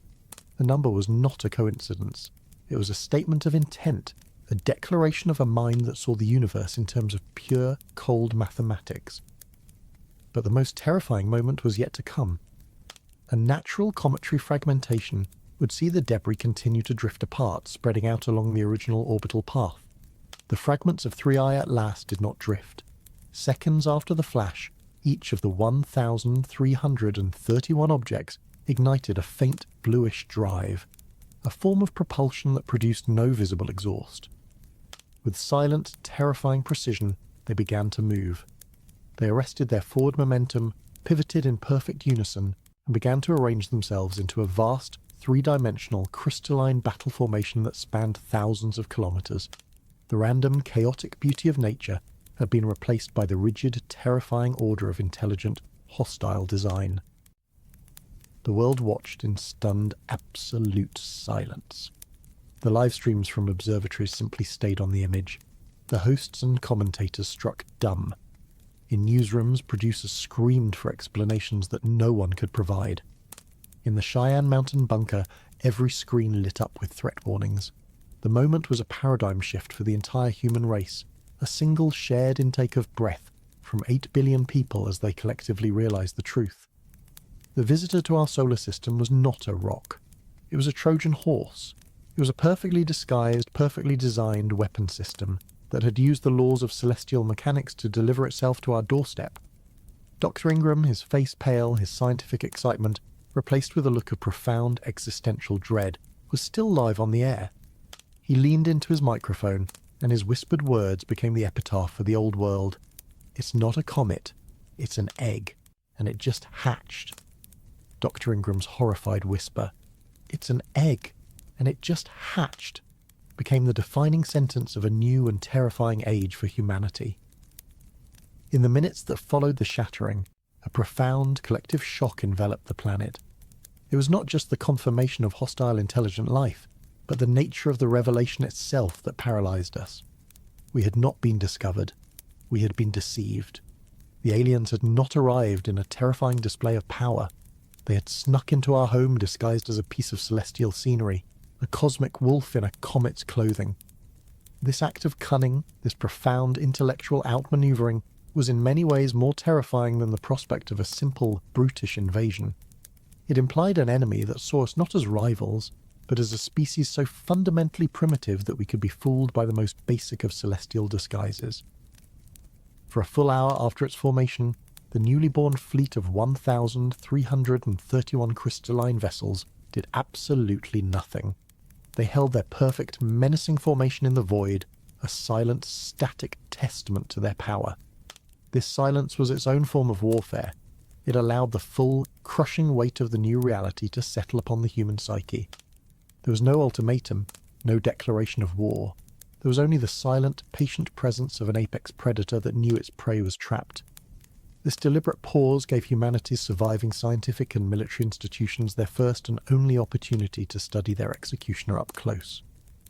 Every available sensor, from the deep space eyes of the James Webb Space Telescope to the classified military arrays in orbit, focused on the fleet. What they saw defied the known laws of biology, engineering, and physics. The high-resolution spectrometry of the ship's dark arrowhead hulls returned an impossible result. They were not composed of metal alloys or ceramics. The readings were consistent with a vast single-crystal silicon-carbon lattice, a form of biomechanical material that was more akin to a beetle's shell or the trunk of a petrified tree than the hull of a spaceship. The horrifying implication was that the ships were not constructed in a factory. They were grown. The energy readings were even more baffling. The ships gave off no discernible heat signature. They were perfectly impossibly cold, existing in the vacuum at a temperature just fractions of a degree above absolute zero. This was a direct violation of the second law of thermodynamics. Any machine, any life form, must produce waste heat. The alien fleet produced none. Their energy source was not chemical, nuclear, or antimatter. It was something far more exotic, a process that was 100% efficient, perhaps drawing power directly from the quantum vacuum of space-time itself. There were no visible engines, no weapon ports, no sensor arrays, no windows, no seams. The entire hull of each vessel was a single unbroken, molecularly perfect surface. The weapons they would later use, the void filaments that erased matter from existence, did not fire from a cannon. They emerged from the very fabric of the hull itself, a temporary, localized restructuring of the ship's own physical form. A frantic, encrypted teleconference between the world's leading scientific minds highlighted the depth of our incomprehension. Dr. Sharma, the geneticist from Geneva, argued that the fractal patterns on the hulls, unique to each ship like a fingerprint, were the result of a genetic code. These are creatures, she insisted, engineered life forms on a scale we cannot imagine, Dr. Thorne, the CERN physicist, countered with equal fervour. Life cannot violate thermodynamics, he argued. This is a post-technological civilization. They are not living beings, they're perfect machines, quantum computers that have shaped their physical form to suit their needs. The terrible truth was that both were likely right. The aliens had erased the line between biology and technology, becoming something for which we had no name. After an hour of this terrifying silent scrutiny, the fleet moved. The maneuver was not an attack. It was a statement. A demonstration of just how utterly outclassed humanity was. The entire formation, all 1,331 ships, accelerated simultaneously. There was no ramp-up, no gradual increase in speed. In one instant, they were stationary. In the next, they were moving at 10% of the speed of light. The formation, spanning thousands of kilometers, crossed the inner solar system in minutes. It performed a perfectly synchronized high-speed flyby of Venus, a gravitational slingshot of impossible grace and precision, before returning to its original position in the orbit of Mars. The entire journey took less than 30 minutes. In the Cheyenne bunker, the analysts and physicists could only stare in mute horror. The G-forces from such an instantaneous acceleration should have crushed the ships into dust, regardless of what they were made of. It was a direct violation of the law of inertia. The only plausible explanation was that the ships were not propelling themselves through space. They were using a drive that moved space itself, contracting space-time in front of them and expanding it behind, an application of Alcubierre's theoretical warp drive that humanity had not even begun to master. Furthermore, the maneuver was too perfect. Not a single ship varied in its velocity or position by even a millimeter. This was not a collection of individual ships with individual pilots. It was a single distributed entity, controlled by a single hive-mind consciousness. It was a swarm, and every ship was a claw on the same cosmic beast. Upon returning to their starting position, the swarm executed its first strategic action. With the same fluid, impossible precision, the formation split. Approximately 1/4 of the fleet, a force of over 300 vessels, broke away from the main body. This smaller group pivoted, their arrow-shaped hulls turning to face the red, dusty sphere of Mars. They held their position, a silent, menacing vanguard whose objective was a complete mystery. The main body of the fleet, a force now of nearly 1,000 warships, turned as one. Their dark, crystalline forms, which had been facing the sun, now oriented themselves towards the third planet, the small, blue-white marble teeming with life. From the perspective of General Vance in the bunker, the tactical display, which had just moments ago shown a single overwhelming threat, now showed two. One was a formidable fleet poised over Mars, its intentions unknown. The other, the Grand Armada, was now burning a direct high-speed intercept course for Earth. In that moment, he understood. This was not a simple invasion. It was a coordinated two-front war, with two different and completely incomprehensible objectives. His voice was grim as he spoke to his command staff. My God, they're splitting their forces. What in hell are they planning for Mars? And what in God's name is about to hit us? Chapter 7. The story of the 3I-ATLAS invasion does not truly begin with the terrifying birth of a fleet, nor with the brutal erasure of our navy at Lagrange Point 1. It does not even begin with the first microscopic agent of the Crimson Plague settling in a human lung. The true story begins weeks earlier, in the quiet, sterile domes of remote mountaintop observatories and in the cluttered basements of amateur astronomers. It begins not with a bang, but with a series of quiet, unsettling whispers, anomalies that were dismissed, data points that were ignored, truths that were suppressed. This is the story of the first moment the mask began to slip, when a handful of people first peered beneath the comet's disguise and saw the monster hiding underneath. In the weeks before its perihelion, 3I-ATLAS was the darling of the astronomical world. Every major observatory was dedicating time to it, primarily using spectroscopy to study the chemical composition of its vast coma. Spectroscopy is the science of decoding light. By breaking a celestial object's light into its constituent rainbow of colours, scientists can identify the specific chemical elements that are emitting or absorbing that light. It is the bedrock of modern astrophysics. The initial spectrographic readings of the comet's coma were fascinating, but not alarming. They showed the expected signatures of a typical long-period comet: vast quantities of water ice, frozen carbon dioxide, and an unusually high concentration of carbon monoxide, suggesting it had formed in a particularly cold region of its home star system. It was a beautiful natural object, a pristine messenger from another world. The first anomaly was an accident. Dr. Eleanor Petrova, a brilliant but notoriously stubborn astrophysicist at the Keck Observatory in Hawaii, was attempting to do the impossible: get a clean spectrographic reading of the comet's solid nucleus, hidden deep within the brilliant glare of its own coma. The project was considered a long shot, but Petrova was using an adaptive optics program to try and filter out the coma's light. For a week she got nothing but noise. Then, a stroke of cosmic luck. A powerful M-class solar flare erupted from the sun. A wave of high-energy protons and radiation washed across the inner solar system. When this wave hit 3I-ATLAS, it had a unique effect. For a few brief minutes, the solar radiation pressure blew back the comet's coma, like a gust of wind parting a curtain, momentarily exposing the nucleus to a direct, intense burst of solar energy. The nucleus flared in reflected sunlight, and Petrova's instruments caught it. It was a flash of data lasting only a few dozen seconds, but it was enough. When her program processed the spectrograph of that momentary reflection, the result was so impossible that the observatory's internal review board immediately flagged it as an instrument calibration error. The data showed the expected faint signatures of water ice and silicates on the surface, but beneath that, shining through with undeniable clarity, were a series of sharp, distinct absorption lines that had no business being there. They were the signatures of heavy, refined metals. Not just the iron and nickel one might find in a P-type asteroid, but tungsten, niobium, and a specific stable isotope of osmium that is not known to occur in nature.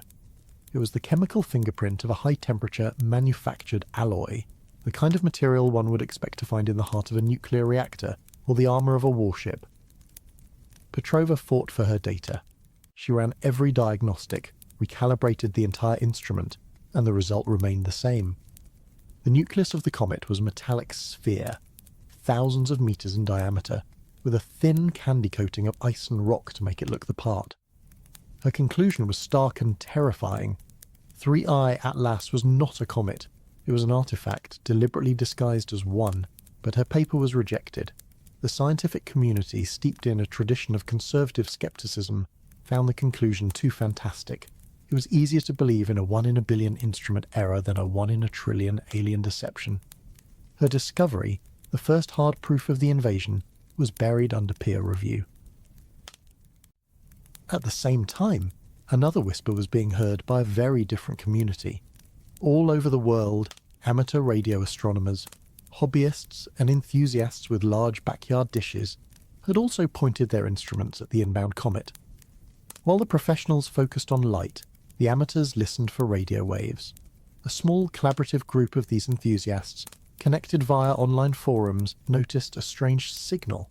It was incredibly faint, buried deep in the chaotic radio noise generated by the comet's plasma tail interacting with the solar wind. Using their combined computing power to filter out the natural noise, they isolated a repeating structured signal. It was not a language. It was not a greeting. It was a complex repeating burst of pulses, a monotonous stream of data that was more like a machine's diagnostic check than a message. It was a steady, rhythmic pulse that users in the forum began to call the heartbeat. It was the unmistakable sound of a vast, complex machine in a state of low-power hibernation, a silent, sleeping giant. Like Petrova, the amateur group tried to bring their findings to the professional community, and like her, they were dismissed. The natural magneto-hydrodynamic effects around a comet could produce all kinds of strange radio signals, they were told. It was interesting, but it was just noise. But one of the amateur leads, a retired signals intelligence analyst, refused to let it go. He found Petrova's rejected paper on a university server and saw the connection immediately. He contacted her, sending her the clean, filtered audio of the heartbeat signal. In her office in Hawaii, Petrova put the two pieces of the puzzle together: her own irrefutable proof of a manufactured metallic core, and the amateur's undeniable evidence of an artificial mechanical signal. The comet was a machine, and it was alive. Together, they compiled their data into a single devastating paper and bypassing the traditional journals, uploaded it directly to the public preprint server, Arxiv. For a few hours, it was there for the world to see. Then it vanished. The paper was scrubbed from the server, and every mirror of it was taken down. Dr. Petrova received a visit from two quiet, unassuming men from the Office of the Director of National Intelligence. The lead amateur analyst was visited by a similar pair from the National Security Agency. They were not threatened, but they were informed in no uncertain terms that their research was now a matter of the highest national security, and they were legally bound by patriotism and by law to remain absolutely silent. A small, secret circle within the world's intelligence agencies now knew. They knew the object approaching was not a comet. They knew it was artificial, but they made a decision. To reveal the truth would cause global panic on an unprecedented scale. It could shatter the world economy, trigger wars, and collapse society, all for something that might just be a harmless ancient probe that would fly by without incident. They chose to suppress the truth. They chose to hope for the best. In her office, under a strict gag order, Elena Petrova watched the global news feeds celebrating the beautiful, harmless visitor from another star. She knew what was hiding beneath the ice. She knew it was a machine, and she knew, thanks to the amateurs, that it was broadcasting a heartbeat. She was one of a handful of people on the planet who knew the truth of what was coming, and the only thing she was allowed to do was watch. The official suppression of Dr. Petrova's findings and the silencing of the amateur astronomers who had detected the heartbeat was not an act of disbelief. It was an act of fear. A small, deeply compartmentalized sector of the global intelligence community, operating in the shadows of public science, had come to the same conclusion as Petrova. 3I-ATLAS was artificial. They knew.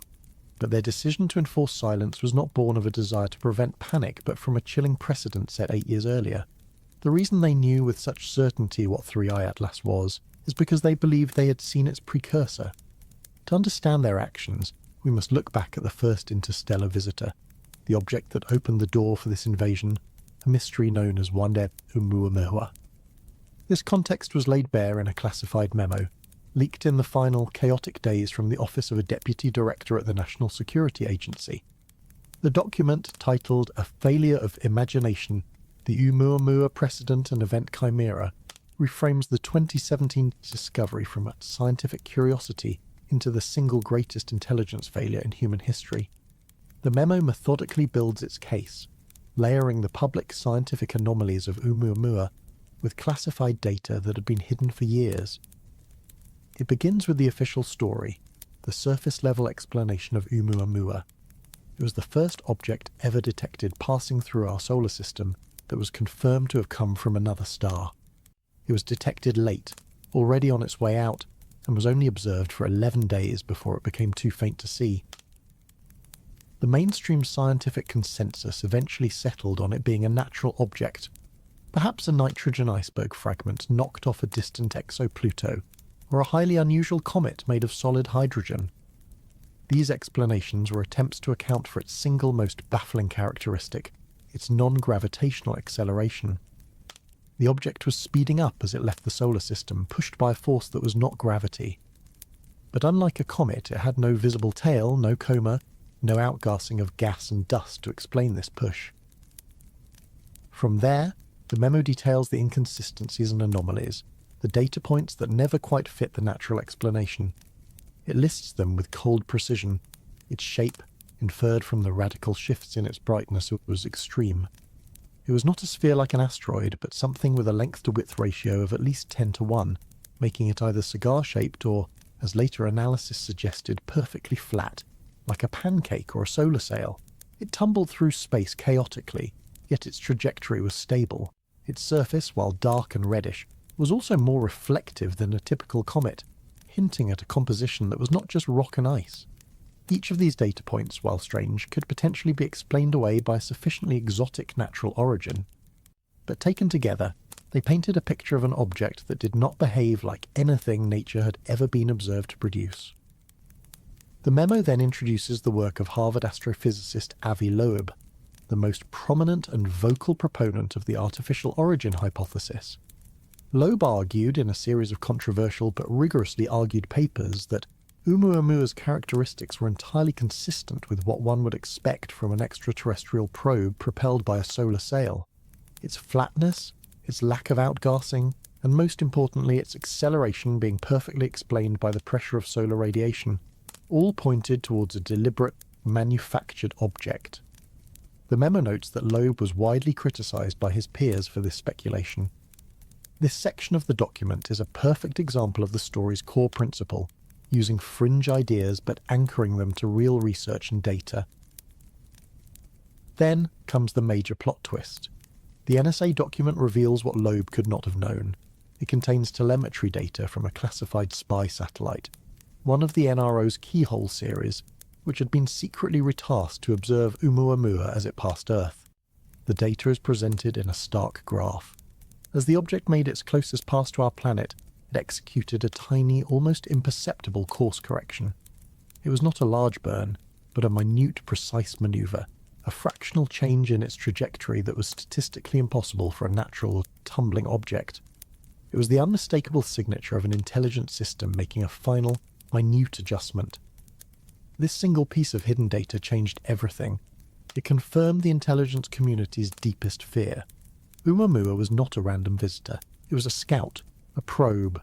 It had entered our system, surveyed the planets, made a close pass of the third one to observe its biosphere and technological signals, and then fired its drive to accelerate on its way, presumably to report its findings. The scientific debate was a farce. The government already knew the truth. The final section of the memo connects this precedent directly to 3I-ATLAS. It shows that the incoming trajectory of 3I-ATLAS, while not identical, shared a similar high orbital inclination to Oumuamua, suggesting an origin in the same general direction of the star Vega. The conclusion was inescapable. Oumuamua was the scout that had performed the initial reconnaissance and reported back that our system was a viable target. 3I-ATLAS, the object that had disguised itself as a comet, was the main invasion force that had followed the scout's path. The 8 years between the two visitations was the time it took for the message to get back and for the Armada to arrive. The memo concludes with a chilling, self-indicting summary, written by the NSA's own deputy director, a final hook that reframes the entire narrative. The scientific community's failure to recognize Oumuamua for what it was will be remembered as the single greatest intelligence failure in human history. We had 8 years of warning. We spent them debating the chemical composition of nitrogen icebergs, while the enemy was already on its way. The Hawaiians named Oumuamua the messenger from afar. We now know the message it carried was a target designation, and the army it summoned is at our door. Chapter 8. The suppressed secrets of Oumuamua and the quiet and ignored whispers from 3I-ATLAS were the prologue to our end, a story known only to a handful of silent scientists and paranoid spies. For the rest of the world, for the 8 billion people living their lives in a state of blissful ignorance, the end began at 0700 Greenwich Mean Time.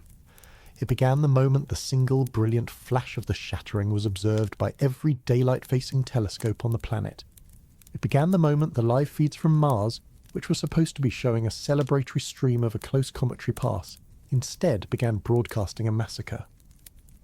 This chapter is the story of the next 24 hours. It is the story of the day the abstract, distant threat in the sky became a concrete, immediate, and planet-ending reality. It is the story of the day the sky fell. The first casualty was the truth. In the initial hour following the birth of the alien fleet, governments and official media outlets around the world attempted to control the narrative. They spoke of an unprecedented astronomical event. They urged calm. They promised further analysis. But this was an apocalypse in the information age.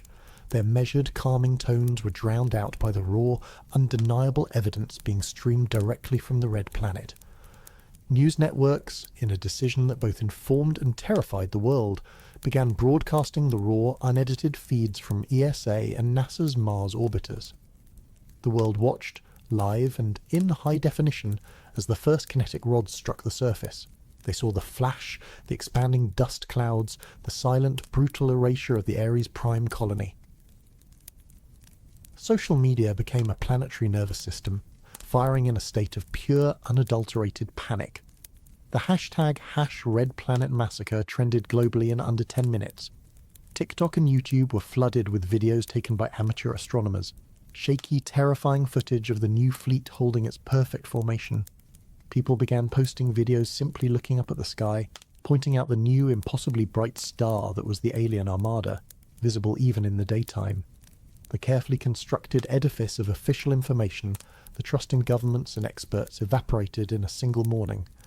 The old world of top-down information was dead, replaced by a new reality of decentralized, crowdsourced terror. The second casualty was the global economy. At the opening bell on the New York Stock Exchange, the Dow Jones Industrial Average fell by 10,000 points in the first 90 seconds, triggering every circuit breaker and forcing a market shutdown. The same story repeated in London, Tokyo, and Shanghai. The global financial system, a structure built entirely on a shared belief in the future, ceased to exist the moment the future itself was cancelled. Digital currencies became worthless as power grids flickered. The price of gold became irrelevant when the only things that mattered were canned food, clean water, and ammunition. The concept of wealth, of savings, of retirement, all of it became a bitter joke in the space of a single hour. Then came the third and most important casualty, social order. The collapse was not instantaneous and violent, not everywhere. It was at first a quiet and deeply personal unravelling. It was the millions of people who simply stood up from their desks at work and walked out, without a word.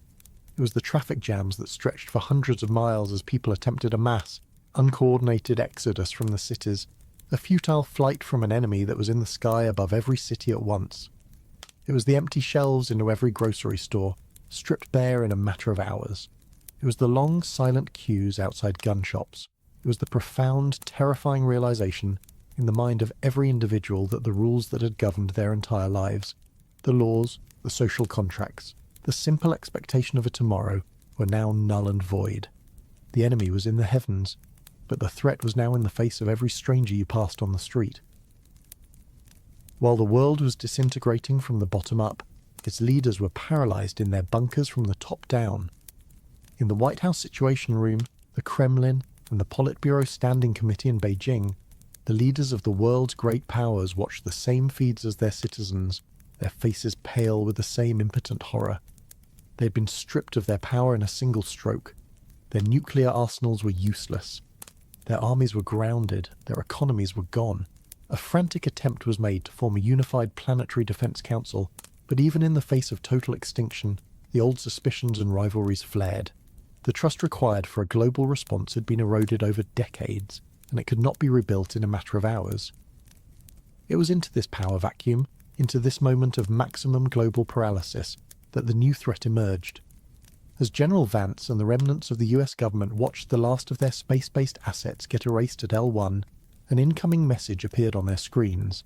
It was not from the aliens, it was a highly encrypted terrestrial signal originating from multiple untraceable points on every continent simultaneously. The message was decoded in seconds. It was a simple text in every major language. It read, "The day of purification is at hand. The harbingers are not your enemy, they are your salvation.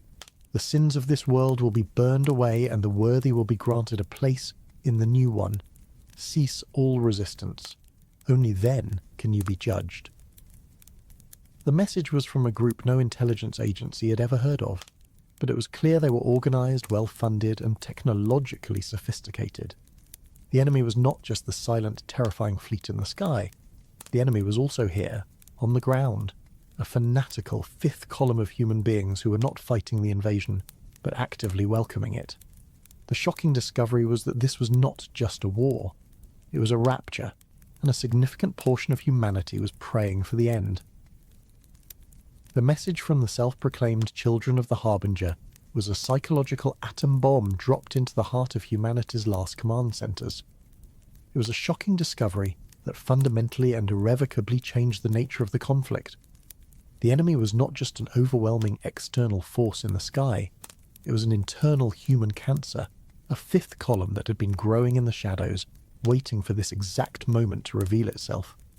In the Cheyenne Mountain bunker, the immediate reaction was disbelief, followed by a frantic scramble as intelligence agencies, what was left of them, were tasked with a single desperate objective: unmask this enemy within. What they found was more terrifying than any alien fleet. Using the last of their data mining capabilities, NSA and GCHQ analysts discovered that the Children of the Harbinger were not a new, opportunistic doomsday cult that had sprung up in the chaos. They were a deeply entrenched, highly sophisticated, and terrifyingly patient global organization. Their digital signature, once they knew what to look for, was everywhere, woven through the fabric of society like a poison thread. This was a conspiracy of staggering breadth, and its members were not the fringe lunatics one might expect. Their ranks were filled with the elite: Nobel laureate scientists, four-star generals, Silicon Valley billionaires, and high-ranking government officials. They were the very people who had been entrusted with the planet's defense and future. Intercepted and rapidly decoded manifestos reveal the cult's chillingly coherent ideology. They did not worship the aliens as gods in a traditional sense. They viewed them with a kind of cold biological reverence, as a necessary and natural force.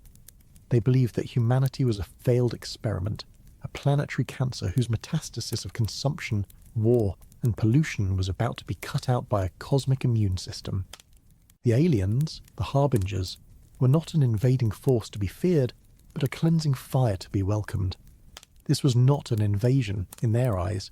It was a planetary-scale chemotherapy, and their sacred duty was to hold the patient down while the cure was administered.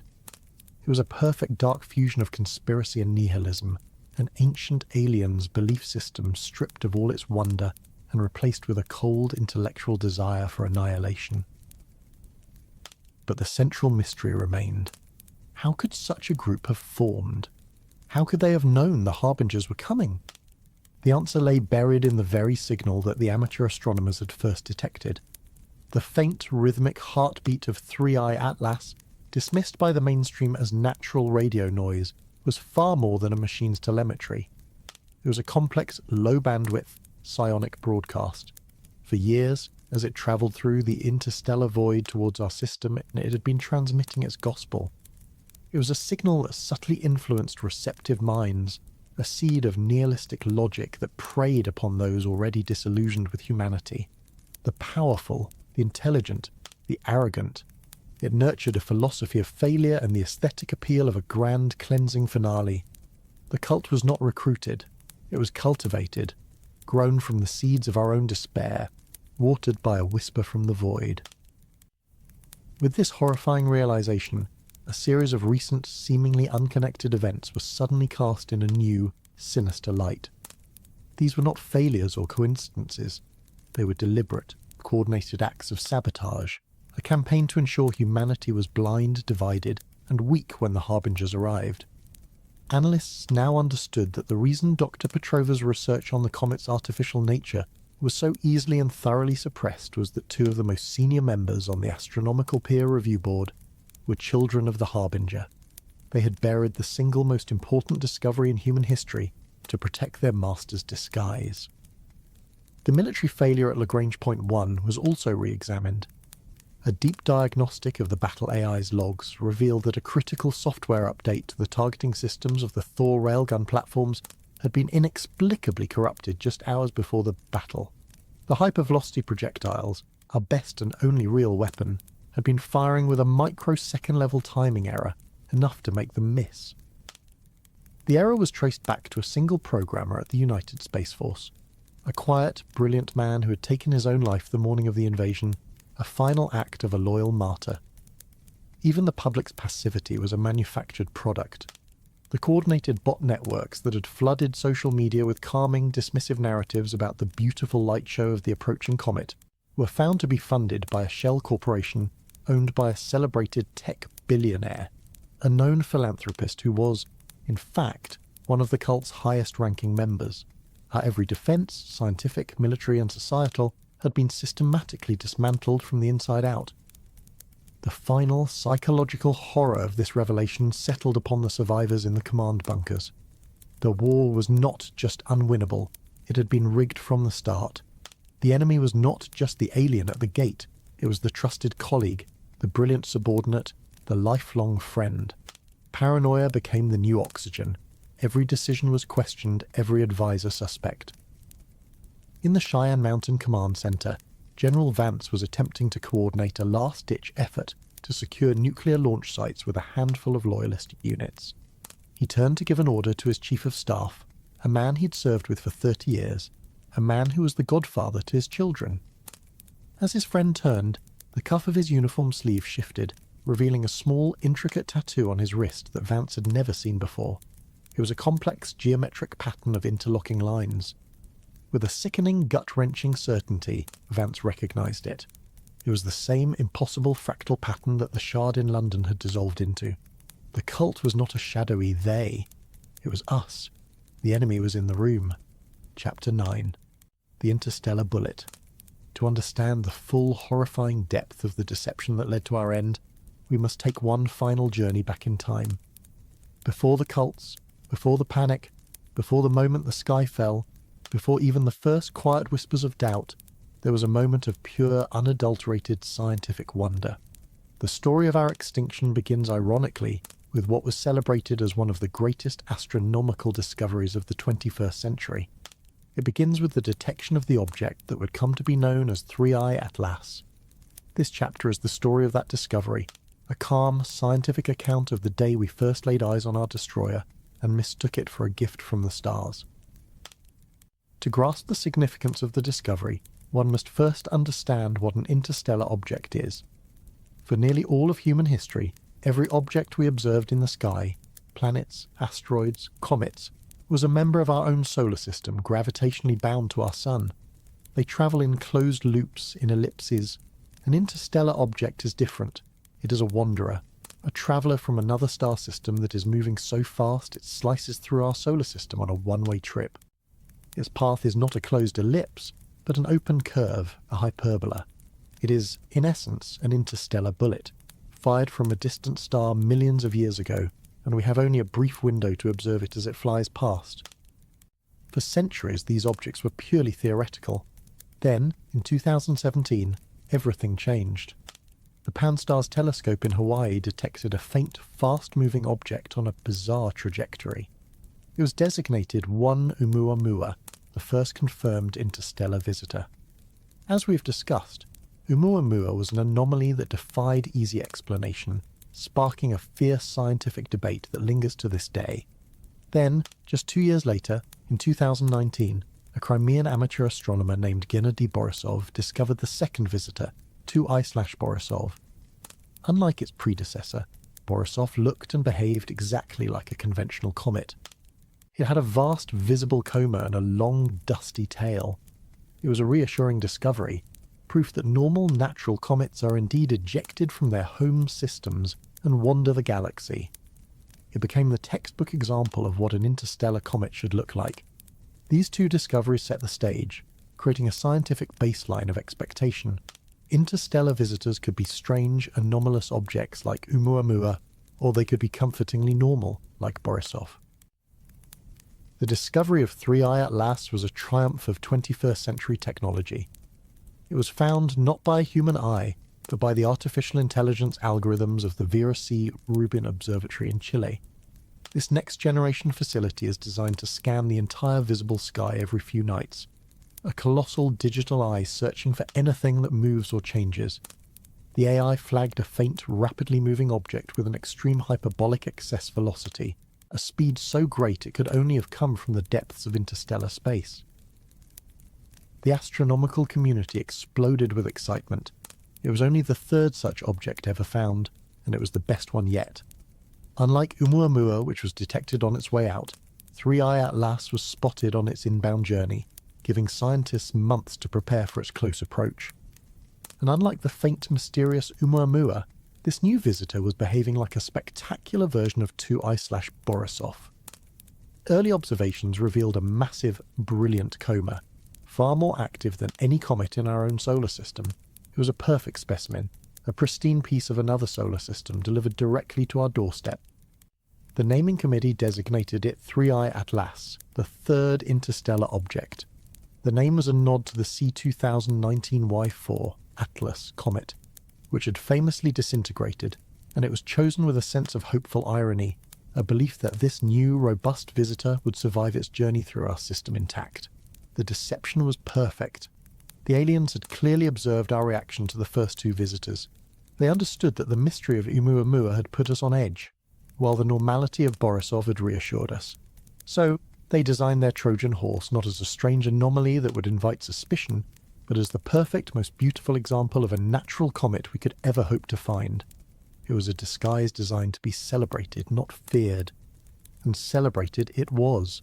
In the weeks that followed its discovery, 3I-ATLAS became a global phenomenon. It was a rare moment of unity, a shared sense of cosmic wonder. Schools organised nighttime observation parties. The media ran hopeful, inspiring stories about the secrets it might hold about life elsewhere in the universe.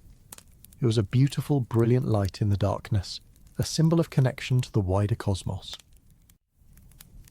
This period of global celebration was the final, quiet lull before the storm. It was the last moment of innocence for a species that was staring its own doom directly in the face and seeing only beauty. From a small observatory dome in the high Atacama Desert, a young, brilliant astronomer captures the first high-resolution image of the comet's nucleus, a stunning picture of a bright, star-like point of light wrapped in a magnificent, swirling green coma. She is filled with a sense of profound, almost spiritual awe, the feeling of being the first human to ever truly see this visitor from another world in detail. She saw it as a messenger of cosmic wonder, a bridge between star systems. She had no way of knowing that the message it carried was a death sentence, and the only thing it was bridging was the gap between our world and the one that was coming to consume it. A trajectory of intent, the celebration of 3I. Atlas's discovery, born from its beautiful and deceptively normal appearance, was a global phenomenon. But while the world looked at the pictures, a small, dedicated team of scientists was looking at the numbers. In the sterile, quiet server rooms of the Vera C. Rubin Observatory, the orbital mechanics team was tasked with the crucial job of refining the object's trajectory. Their work was not to admire the comet, but to predict its precise path through our solar system. It was in their cold, hard data, in the elegant and unforgiving language of mathematics, that the second great anomaly, the final, ignored warning, would be found. The first hint that something was wrong was the trajectory's perfection. Interstellar space is not empty. It is a chaotic sea of gravitational influences. Over the millions of years an object like 3I-ATLAS would have spent travelling between the stars, its path should have been subtly nudged and jostled by countless star systems, nebulae, and rogue planets. Its final trajectory into our solar system should have been, for lack of a better word, messy, a random vector from the galactic chaos. But the path of 3I-ATLAS was not messy. It was clean, precise, and alarmingly well aimed. To understand the impossibility of this path, one must first understand the science of gravitational assists. This maneuver, often called a slingshot, is a cornerstone of interplanetary travel for our own probes, like the Voyager spacecraft. A probe will fly close to a massive planet like Jupiter, using the planet's gravity to bend its course and steal a tiny amount of the planet's orbital energy to dramatically increase its own speed. It is a maneuver that requires breathtaking precision and planning. A natural, random object can, of course, have its trajectory altered by a planet. But the orbital mechanics team discovered that the trajectory of 3I-ATLAS was not just being randomly altered by Jupiter. It was a flight path that was optimized to use Jupiter for a complex and multi-stage maneuver. The team's projections, run on some of the most powerful supercomputers on the planet, revealed two impossibilities. First, the trajectory was using a Jupiter gravity assist not primarily to accelerate, but to decelerate. The object was executing a maneuver known as a gravity brake, shedding just enough of its immense interstellar velocity to achieve a long, slow, and stable encounter with the inner solar system. A natural object beholden only to gravity would have flown by at its maximum possible speed, giving us only a brief window for observation. 3I-ATLAS was deliberately slowing down to get a better look.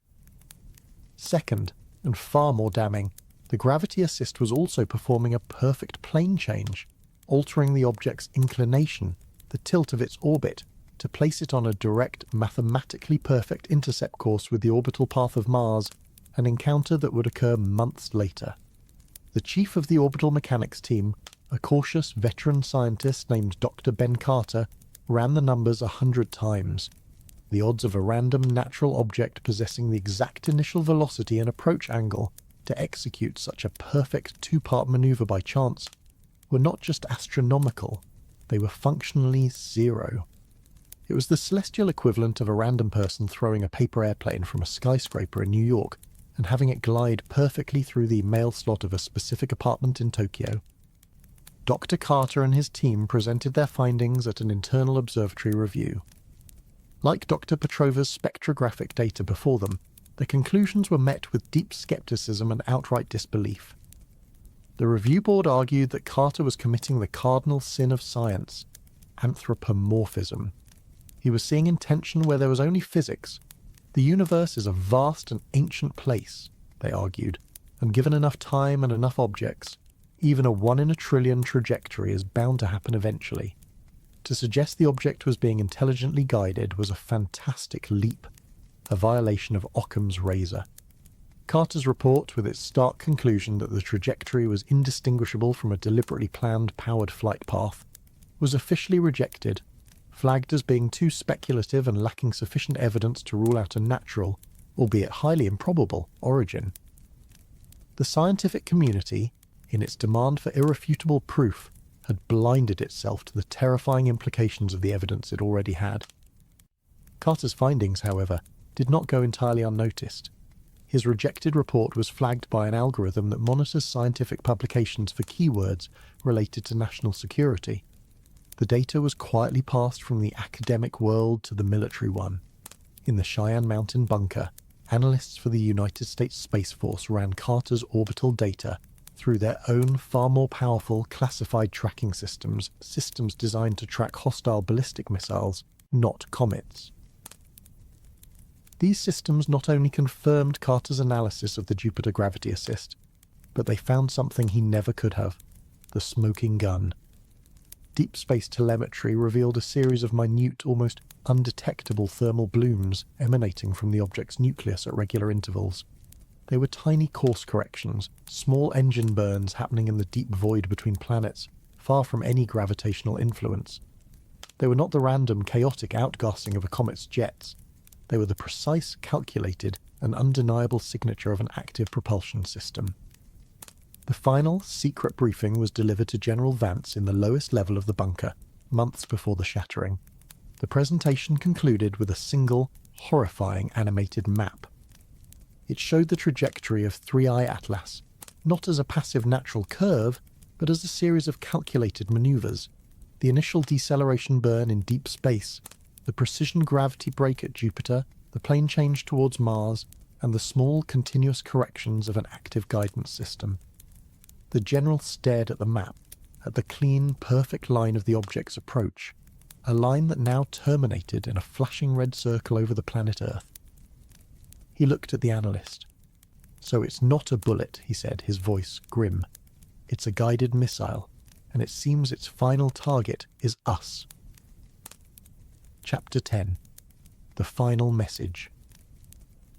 The story of humanity's war against the visitors from 3I-ATLAS ends not in a blaze of heroic, defiant glory, but in the suffocating silence of a concrete tomb deep beneath a mountain in Colorado.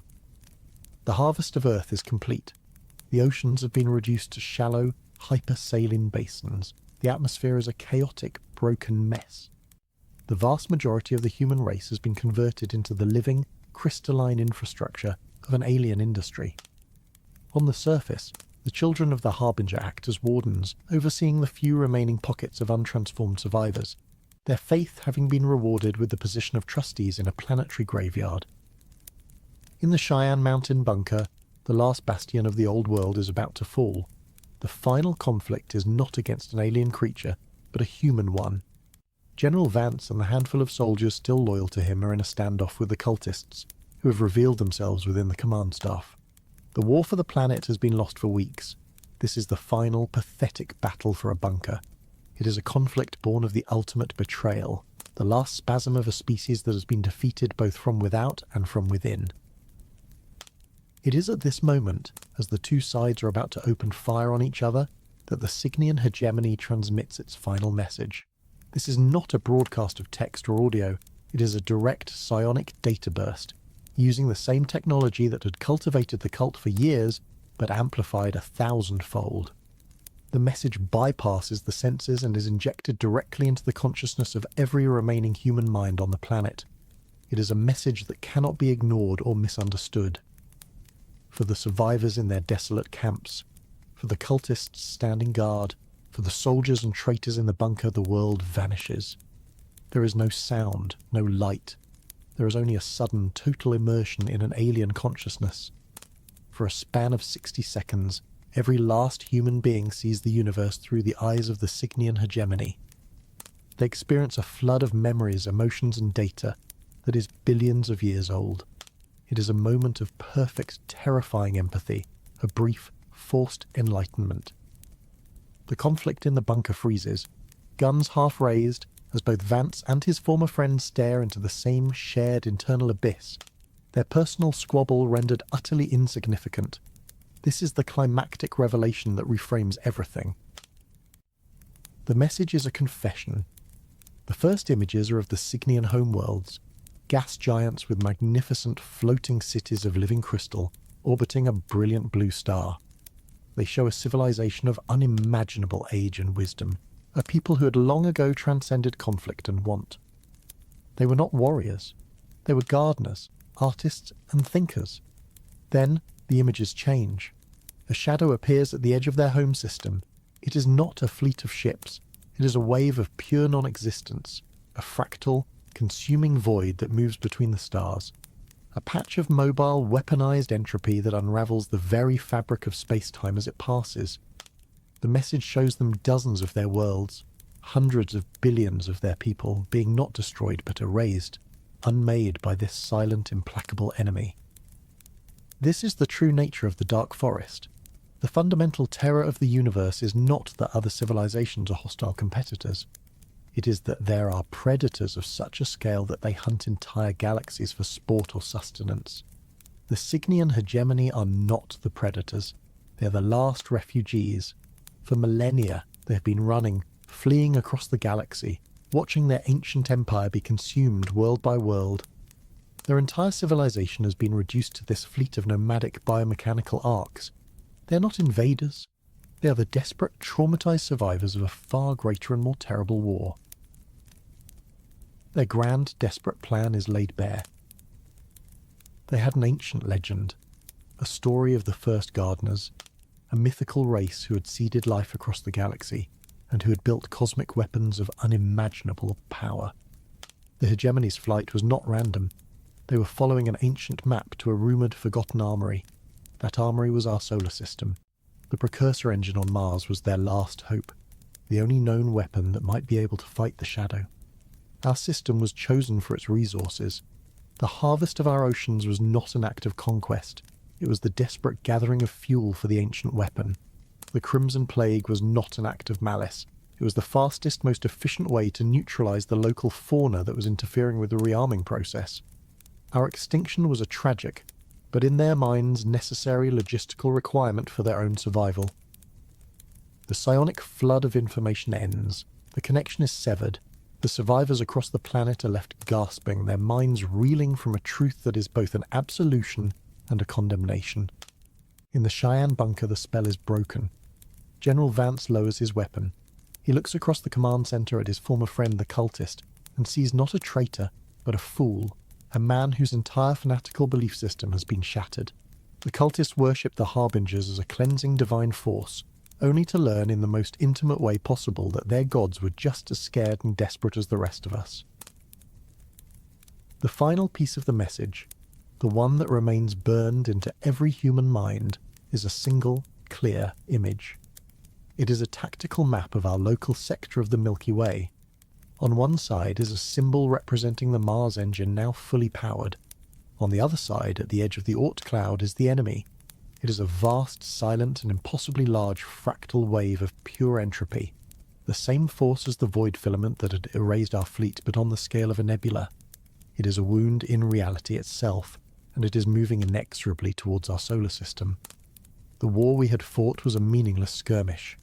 The real war, The one for the survival of this entire quadrant of the galaxy was about to begin. Vance looks at the main screen, which shows the completed harvest and the ominous, rising energy signature of the Mars engine. He speaks, not to anyone in particular, but to the dead, empty room. All of this, our entire world, it was just them stocking the armory for the real apocalypse. This is the final hook, a promise of a far greater story to come. Echoes in the dark. The 60-second psionic broadcast from the Cygnian hegemony was the final word in the war for Earth, a message that ended not with a threat, but with a shared terror. The connection severed, and the survivors, both in the bunkers and on the ravaged surface, were plunged back into the deafening silence of their broken world.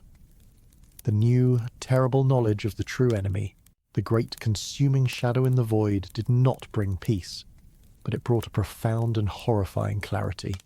It was a synthesis that brought the listeners back to a new, much starker reality.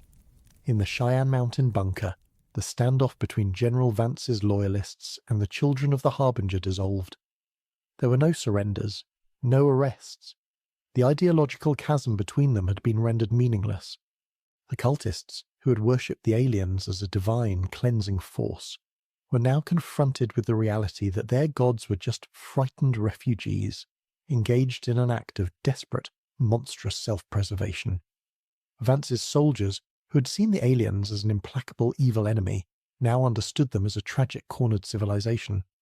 They were not enemies, allies, or masters. They were all simply a prelude to a much greater horror. In the quiet aftermath, the two groups began to work together, their former enmity replaced by a shared unifying purpose, to understand and to survive what was coming next. This was the new reality. Humanity was no longer a major player, but a handful of survivors sitting on a stripped, dying planet that was now on the front line of a cosmic war we could not comprehend. This new mission acknowledged the immense uncertainties while maintaining the drama of the situation. They reviewed all the events of the past months through this new, terrifying lens. The Oumuamua Scout, the camouflage fleet, the genetic plague, the planetary harvest. Every action taken by the hegemony was reinterpreted not as an act of conquest, but as a step in a desperate logistical plan to arm themselves. They had been monstrously cruel, yes, but it was the cruelty of a terrified animal chewing off its own leg to escape a trap. This left room for a sliver of something that was not quite forgiveness, but a grim understanding. The true villains remained the first gardeners, the precursors, the silent architects who had set up this entire cosmic tragedy, leaving behind a superweapon on one planet and a genetically tagged fuel source on another. Were they the ones who had attracted the great predator in the first place? Were they the cause of the very blight the hegemony was fleeing? These were the new, unanswerable questions that haunted the survivors. And yet, in the face of this absolute existential despair, a fragile new hope began to emerge. It was not the hope of victory, or even of survival in the traditional sense. It was the hope of bearing witness. The survivors, a coalition of the military remnants and the cult's former scientists, started a new project in the ruins of the bunker, codenamed Echo. Its purpose was not to fight the Shadow, they knew that was impossible, but to learn everything they could about it from the hegemony's final data transfer, and to preserve that knowledge.